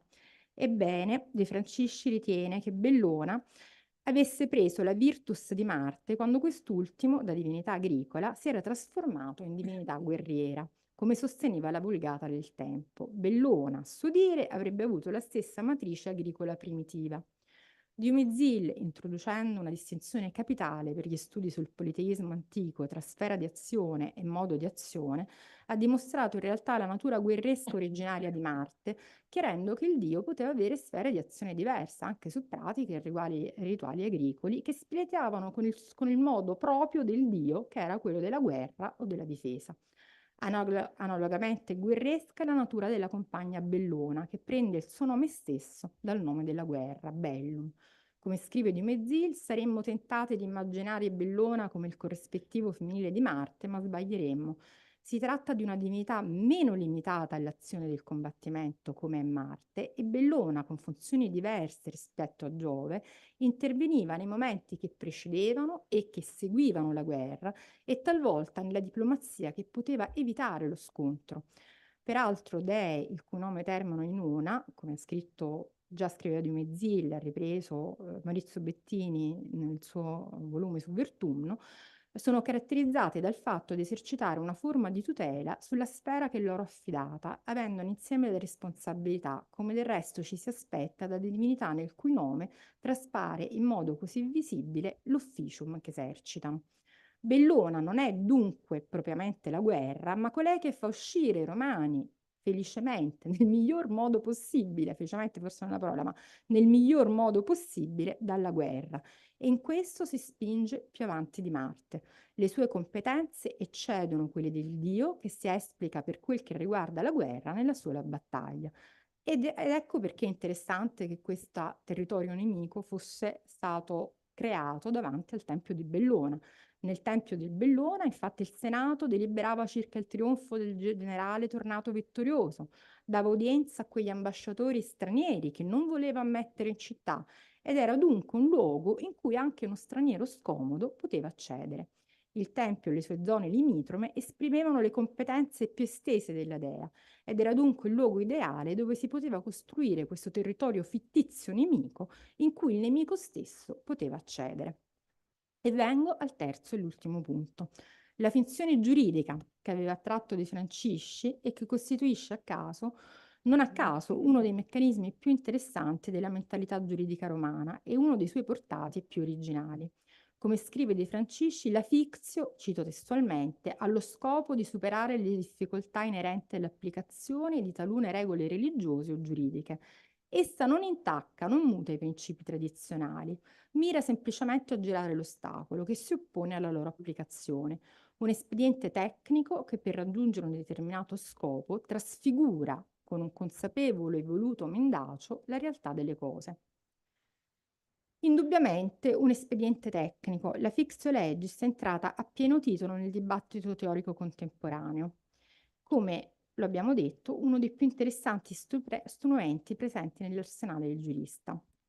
Perché la fictio, però, solo all'apparenza non muta i principi tradizionali, ma è capace di manipolare la realtà stessa. Jan Thomas, studioso di diritto romano, scomparso prematuramente, ha dedicato penetranti riflessioni al modus operandi della fictio per guardare oltre la spiegazione tradizionale che vede nel fingere una realtà che non esiste o negare una realtà che esiste il segno di conservatorismo dei giuristi romani. La domanda di Thomas è più affascinante. Egli non si chiede quanto i giuristi romani non volessero turbare il loro diritto esteriormente, ma gli interessa comprendere quanto i giuristi romani sono stati sovversivi nei confronti del fatto che il diritto comune, che costituisce il fondamento permanente, cito testualmente, di questa tradizione, abbia preso in maniera tanto radicale e tanto stranamente ignorata dai civilisti, che pure ne sono gli eredi più prossimi, una tale distanza dalla natura.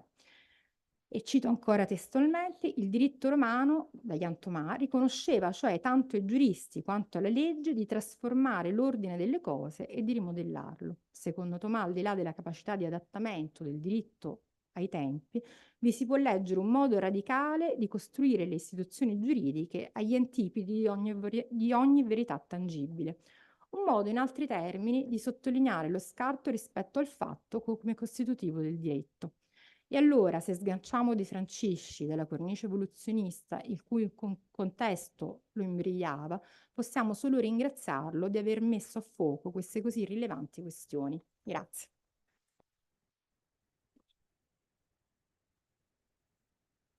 Grazie alla professoressa McClintock. Beh, anche qui la parola è entrata, no? Il diritto ricrea, ma il diritto è parola.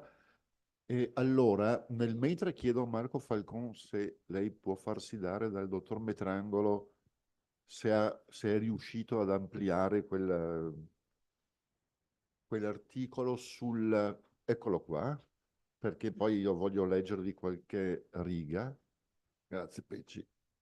Siamo nel 1935, credo che sia ministro della giustizia in quel momento, e parla di diritto romano e della Germania, De Francisci, alludo a lui.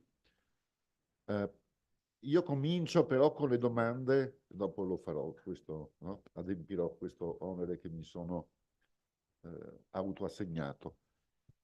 La mia domanda è questa: avendo letto rispetto da qualche poeta del Novecento che era convinto che la lingua forma il corpo, così come la musica forma lo strumento, quanto la lingua latina incide sul modo di pensare il diritto dei giuristi romani. Detto diversamente, noi abbiamo sempre pensato che loro, no, riflettono e si servono della lingua latina, ma dopo averti ascoltato attentamente, quanto il loro esprimersi nella lingua latina incide sul formarsi del loro pensiero scientifico? Una prima domanda rispetto a tutte quelle che vorrete fare voi, ovviamente, o anche Sì, considerazioni ma di vario tipo. non è la risposta non può essere rapida e molto complessa, bisognerebbe tenere una discussione piuttosto importante. Cercherò di dare una risposta così abbastanza, spero precisa, ma anche molto limitata. Non esiste un prima e un dopo, cioè non c'è una lingua prima del pensiero o della società o la società prima della lingua e del pensiero. Noi siamo di fronte a una interconnessione, quindi esiste una società, la società ha delle sue esigenze, che vanno ovviamente da quelle del diritto basilare, se vogliamo, a quelle religiose, a quelle economiche, ma a quelle comunicative. La comunicazione entra in tutto, perché al limite il gesto, se vogliamo, no? Al limite, ma già il gesto è una comunicazione. Se io vado in un paese di cui non conosco la lingua e voglio comprare l'acqua, non dico acqua perché probabilmente indicherò la bottiglia, no? Ma questa è già comunicazione.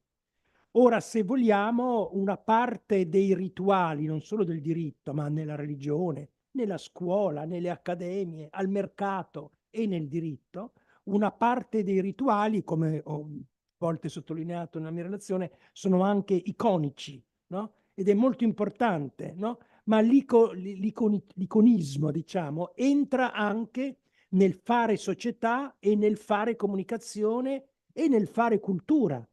È un po' difficile, non so, riflettere su alcuni poeti senza pensare alle immagini, pensiamo a Pascoli, per esempio, no? Senza pensare a certe immagini iconiche che ispirano immediatamente, d'accordo?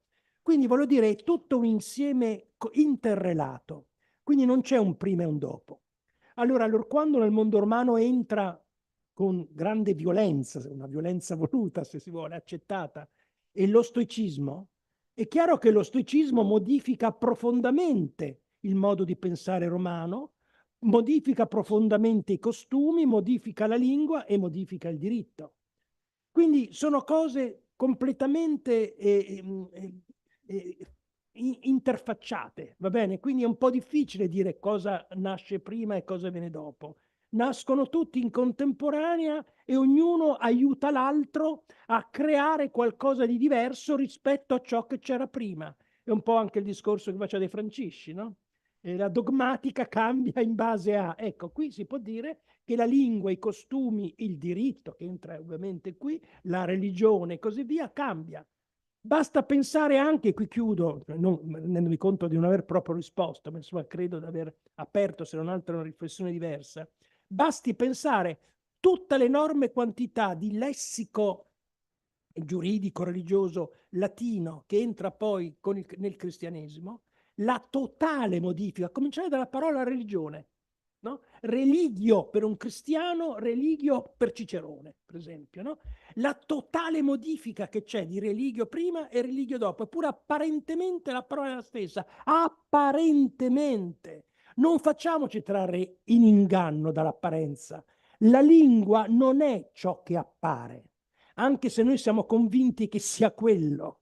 La lingua è qualcosa di molto diverso, di molto più profondo, che entra nelle radici stesse storiche dell'essere dell'uomo e quindi della sua storia. Quindi tutto ciò che appare, stiamo attenti, quasi sicuramente non è, in qualche caso può essere, ma è soltanto un caso, un'eccezione. Ciò che appare non è, e a noi studiosi interessa scavare sotto. Noi siamo degli archeologi del sapere, per prendere una vecchia espressione, ed è quello che dobbiamo fare. Lo stesso vale ovviamente per il problema che poni tu. Mi rendo conto che non ho proprio risposto alla domanda, ma se non altro sì, avviata, bravo, avviata. Bene, naturalmente si può discutere ciascuna delle 5 relazioni di questa mattina, non soltanto queste 2. Darei la parola a chi la chieda. Prego. Ho una domanda. tutte le relazioni che ho ascoltato erano interessantissime, ma non mi hanno posto, diciamo, non mi hanno fatto nascere una domanda, come invece l'ultima della signora McClinton. Questa domanda però è aperta a chiunque ed è alla luce, diciamo, della vostra frequentazione, che potrebbe essere la mia, dei media degli ultimi 2 anni, e alla luce delle vostre conoscenze di diritto romano, quali sono, se ci sono, delle ragioni giuridiche dal punto di vista dell'antica Roma che si possono applicare a comprendere la ragione della guerra mossa dalla Russia all'Ucraina? Se la domanda è troppo scema, lo dite subito, si passa a quella successiva, naturalmente. La risposta è aperta a È chiunque. troppo difficile, quindi la domanda non è...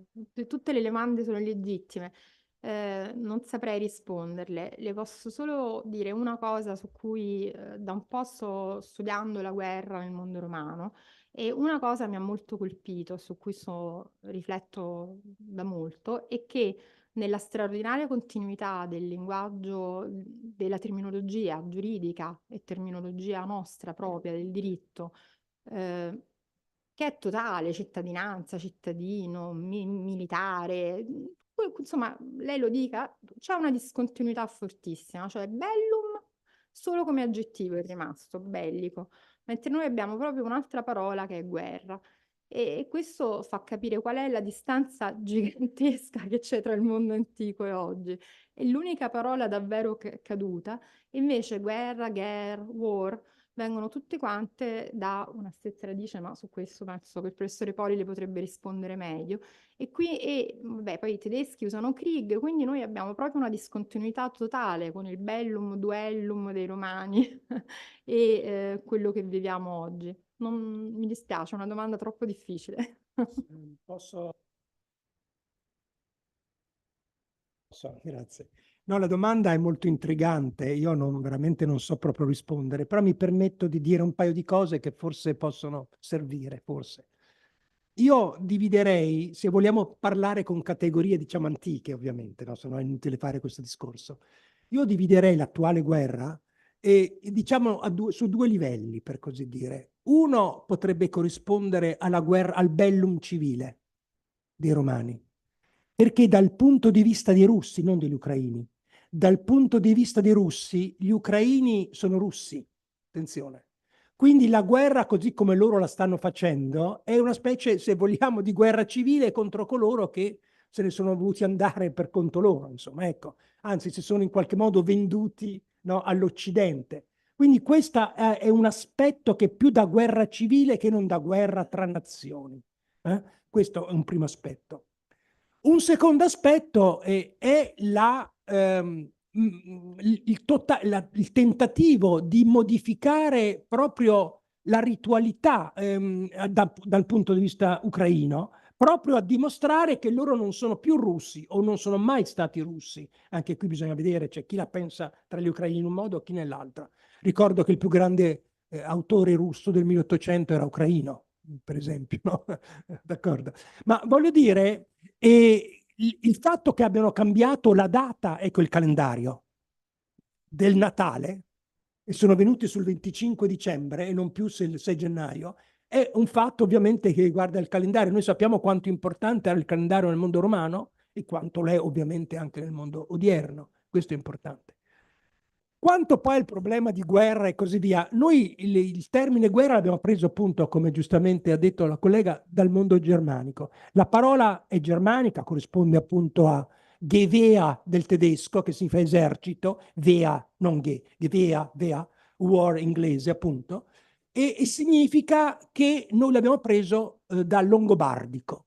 La parola longobardica è guerra, poi diventa gue perché, come sappiamo, vadum latino diventa guado e così via, no? C'è questo passaggio di diciamo tardo latina in in molte Gualdo, no? E così via, Walter, Gualtiero e così via, no? E tutta una serie, guardare pure germanico. La cosa interessante è che anche pace è germanico, non la parola pace che è latina, ma tregua. Tregua, che ha sostituito pace per lungo periodo, e il germanico tregua.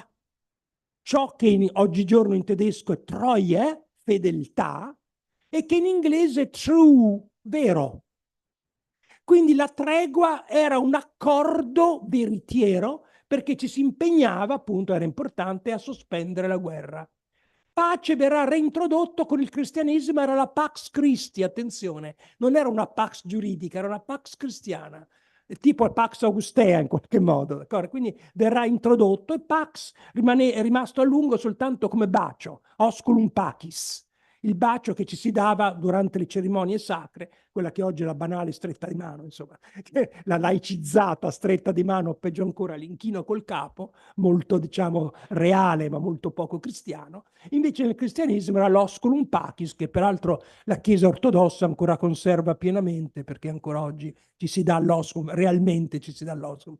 Ecco, quindi questo significa che cosa? Che quando il mondo romano cade, entra una nuova amministrazione, come ben sappiamo, e l'amministrazione germanica impone il proprio modo di vedere la guerra e la pace. Quindi bellum e pax vengono messi da parte per un po' di tempo e vengono reintrodotte invece la guerra e la tregua. La guerra e la tregua, che diventeranno guerra e tregua, appunto. Anche questa non è proprio una risposta, però era un modo, insomma, per orientarsi, ecco, su peraltro. Altri? Professor Capogrossi?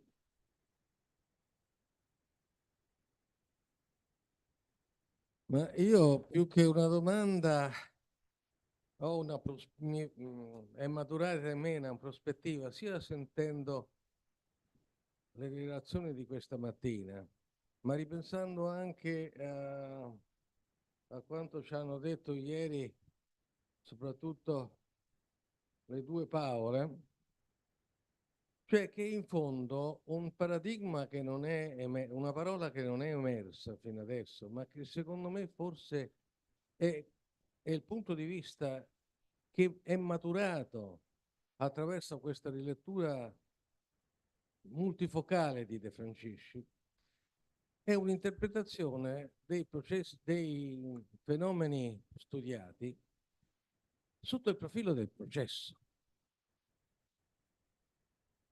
Pelloso ci ha detto, no, che la città si forma prima dell'entità fisica rappresentata che segue alla bonifica del foro. E certamente i giuristi di un tempo, io mi ricordavo, dicevano chiaramente no, finché non c'è la città non c'è l'unità politica romana. Non è vero, l'unità politica è avvenuta perché si salda comunque la comunità del Quirinale e la comunità del Palatino o le comunità del Palatino. Il processo di aggregazione istituzionale si è avviato, è un processo ed è un processo che trova poi una tappa ulteriore di definizione e questo allora permette di andare oltre al tentativo di Paola con quel positivismo storicista, eccetera, perché se noi vediamo questi fenomeni come processi, allora noi analizziamo delle situazioni in divenire che possono essere definibili attraverso parole che corrispondono a categorie e quindi a elaborazioni dogmatiche soltanto ex post, perché quando avviene non ci sono ancora le parole. Questo io nell'ultima ricerca che ho fatto in come si diventa romani, questo io ho applicato, ma mi sembra proprio evidenziando quello che era già presente in De Francisci, quando io interpreto i processi di relazione che avvengono, come citava Aglaia, nel foro Boadi o ove che sia, come dei fatti che anticipano e creano il commercio. Ma mentre il nostro modo di studiare stabilisce che esisteva il commercium e quindi i romani usando il commercium permettono... Non è vero, il commercium è un prodotto storico di un processo che era in corso. Se noi cerchiamo di stare attenti ai processi, capiamo che le parole e le categorie che corrispondono alle parole e quindi tutto il processo di astrazione sono tappe di questo processo, sono punti di risultati già di questo processo. Questo mi sembra molto importante perché va proprio nel senso di questa storicizzazione anche della città e delle sue istituzioni.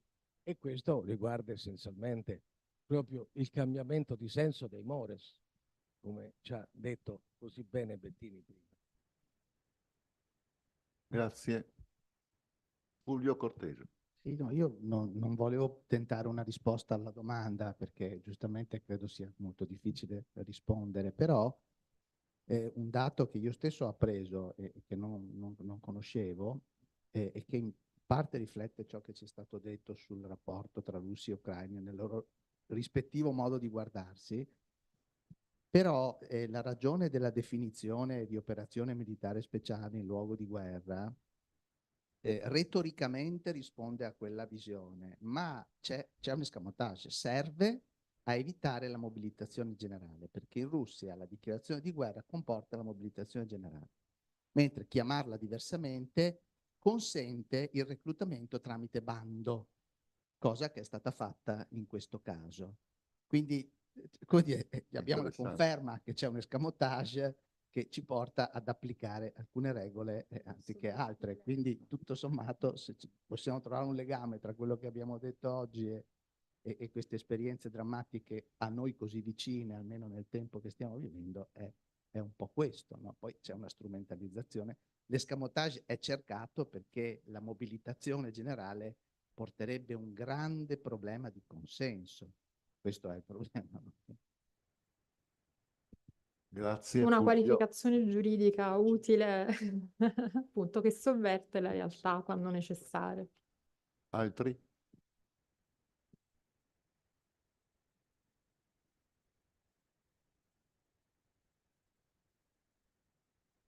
Io volevo leggervi, appunto, siamo nel 35, Corriere della Sera, nel 35 il ministro della giustizia De Francisci e ha coraggio perché cita la rivoluzione che è pensata e sta per essere realizzata in Germania e teorizzata da Rosenberg e dice, vabbè, insomma, noi in Italia abbiamo già cambiato gli ordinamenti.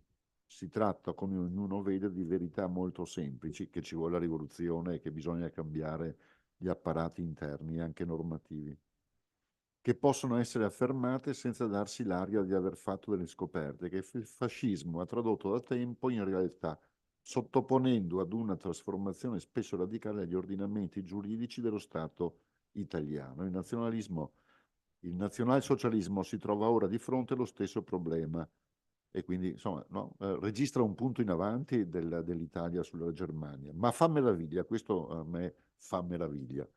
Ma fa meraviglia invece che taluni uomini responsabili della Germania abbiano ripetutamente dichiarato di volersi ad ogni costo liberare da ogni infiltrazione del diritto romano, dalle sue idee, dal suo sistema, dalla mentalità da esso introdotta nella giurisprudenza tedesca, che avrebbero per secoli aduggiato e compresso quello che sarebbe stato il rigoglioso sviluppo del diritto nazionale. E poi continua a spiegare come sia assolutamente illogico non solo pensare di poter realizzare questo, ma averlo anche soltanto in mente.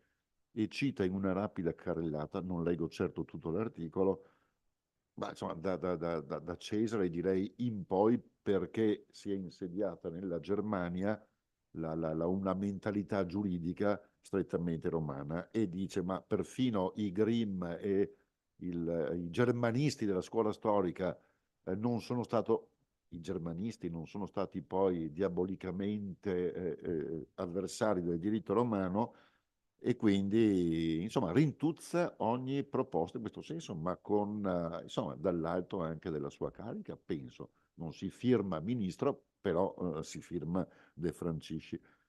Poi mi piace pensare mi piace concludere citandovi le ultime righe. E io ho in fondo all'animo il presentimento che la guerra del diritto romano si concluderà in una scaramuccia, ma anche questa non sarà vantaggiosa per gli attaccanti. Ma in effetti non sono riusciti a vincere loro rispetto al diritto romano, ben altro si sarebbe prodotto, come abbiamo visto. Ma dico, insomma, un uomo coraggioso che unico forse in questo, o tra i pochi che fronteggia l'avversione per il diritto romano che era nato, che caratterizzava proprio il periodo nazional socialista. Bene, se non ci sono altri interventi, però non vedo. Sì, Carlo Pelloso.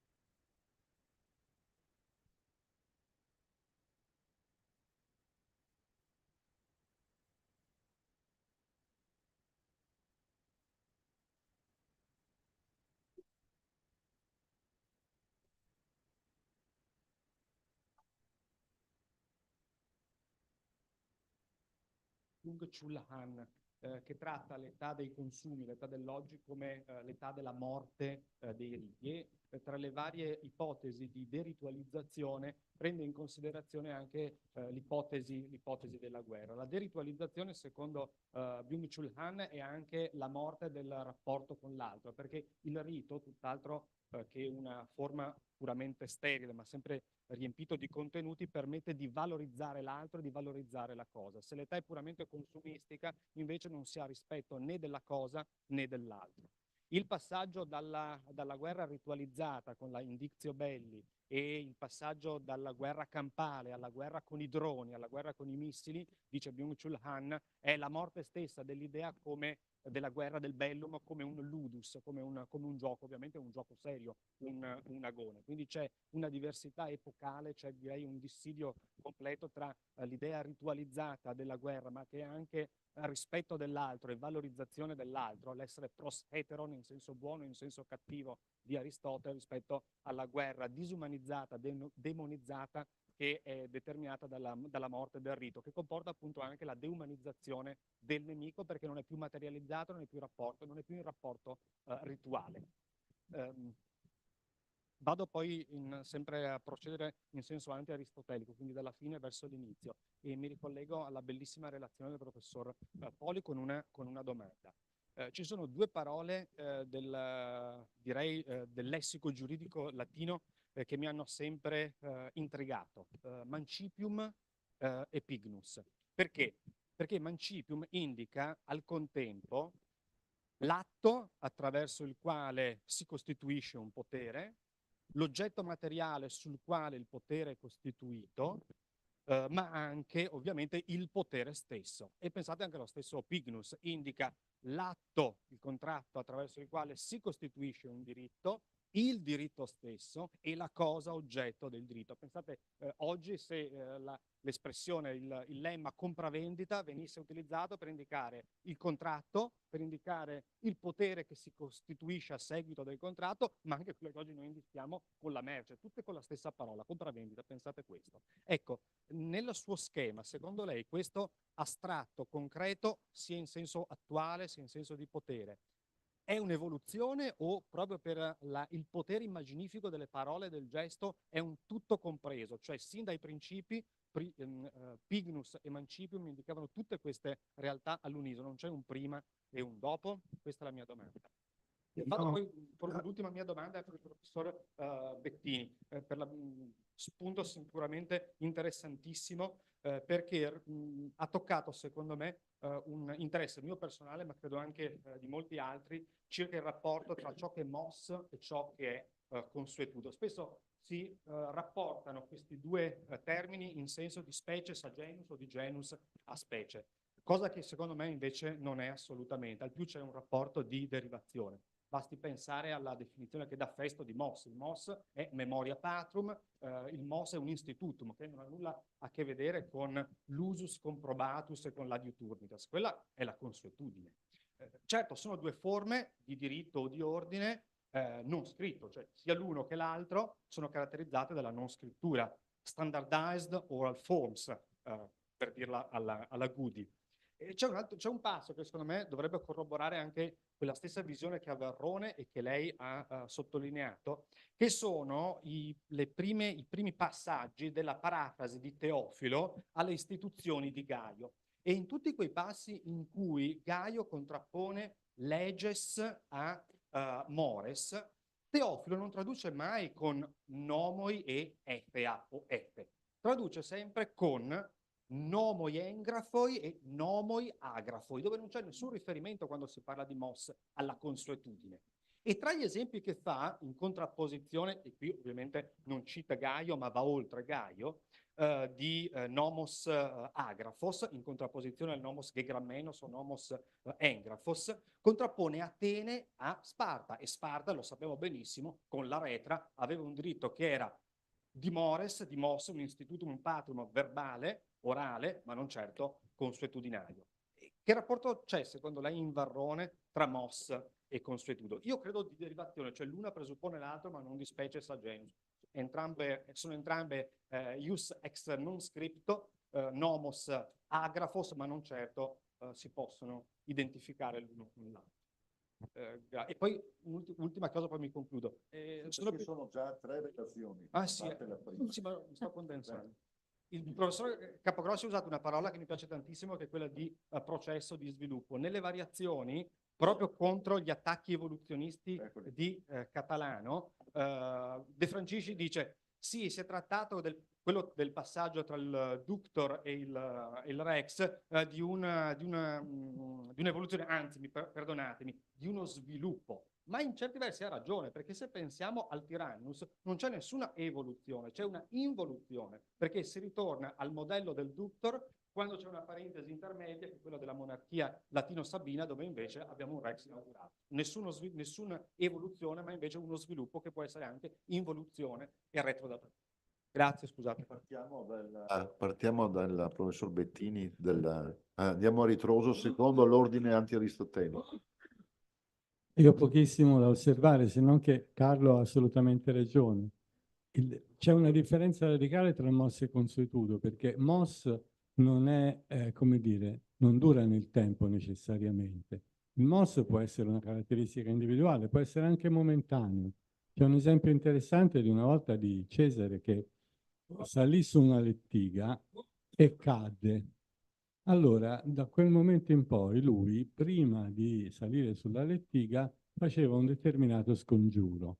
E dice Plinio che questo poi col tempo è diventato un mos, si è consolidato. Quindi dall'essere un fatto, diciamo, di capriccio individuale di Cesare, poi è passato a istituzionalizzarsi attraverso l'essere inveterato sul passare del tempo. Però ecco, c'è un terzo elemento che va considerato, che è quello del consensus. Cioè il mos non solo deve diventare consuetudo perché passa il tempo e quindi viene accettato, ma deve essere accettato largamente da una comunità. E quindi probabilmente qui già Varrone introduce l'idea di consensus perché oltre a essere antiquario è linguista. E quindi lui utilizza poi questo consensus anche quando si occupa di linguaggio per dire io sono padrone di me, ma non sono padrone della lingua che parlo, perché la lingua che parlo è in realtà in possesso del consensus di tutti i cittadini. Quindi sono 3 le variabili, però è assolutamente ragione che mos e consuetudo sono 2 nozioni non di genere e specie, ma sono 2 nozioni correlate, diciamo, in qualche modo. Rientra nei nostri voti, vero, fare un seminario sui 4 monosillabici romani, mos, ius, lex, fas, che meritano di essere ripensati alla luce delle riflessioni, no, condotte in questi ultimi decenni. Lo faremo, motivo in più dopo aver sentito quello. Affidato tantissimo. Sono i priscaverba, sono i priscaverba e sono minimi, appunto. No, non è che ho preso la parola. No, ma sono i priscaverba, appunto, che poi vengono uniti, i moduli, ma di per sé sono minuscoli, appunto, sono, sì, esattamente, e sono tutti quelli fondamentali. Dunque, grazie per la domanda. Io devo dire non l'ho mai studiato da questo punto di vista, anzi vorrò andarlo a vedere. Però così la mia risposta, visto che c'è stato un quesito preciso, è no, non è uno sviluppo. Secondo me dall'inizio era così. E questo succede comunque nella lingua. Non so, prendiamo un esempio, l'inglese, se io dico adesso love, che cosa ho detto? Bisogna vedere il contesto. Io non so se è un nome, se è un verbo. Se io dico I love è un verbo, ma se io dico they love non è più un verbo. Quindi la lingua effettivamente, quando un elemento viene usato comunemente, per così dire, questo è in campo del diritto, certo non love è un altro campo, quando viene usato comunemente usa questi stratagemmi, quindi è talmente chiaro ai parlanti che dipende dal contesto dell'azio che io capisco se è l'oggetto, se... Ecco, quindi la mia risposta al momento è questa, però poi mi riserverò di andare a guardare e casomai potremmo riparlarne. Grazie per la domanda. Eri anche tu non hai niente da dire? Interventi, io chiuderei qua, non senza prima aver ringraziato anzitutto Luigi Capogrossi Colognesi, perché siamo reduci da 2 giornate ai Lincei pari, se non superiori, ma lo dico però a queste sotto ogni profilo. Ospitalità. È un processo. Diciamo che è un processo che non ha né evoluzioni né involuzioni, è uno sviluppo. Poi per chiedere ai relatori che ho visto tutti con un testo, se magari in tempi assolutamente record, diversi dai soliti, ce lo spediscono, perché allora faremmo il 4º volume che uscirebbe a ridosso del terzo, che è già quasi in stampa. E ci piacerebbe, vero, anche con il professor Capogrossi, ci piacerebbe averlo proprio a completamento dei 3 e non disunito. E poi per dirvi che qui credo che abbiamo allo stesso piano solito un piccolo buffet durante il quale possiamo salutarci e darci appuntamento per un futuro in cui continueremo a discutere in pieno sviluppo e processo. Arrivederci.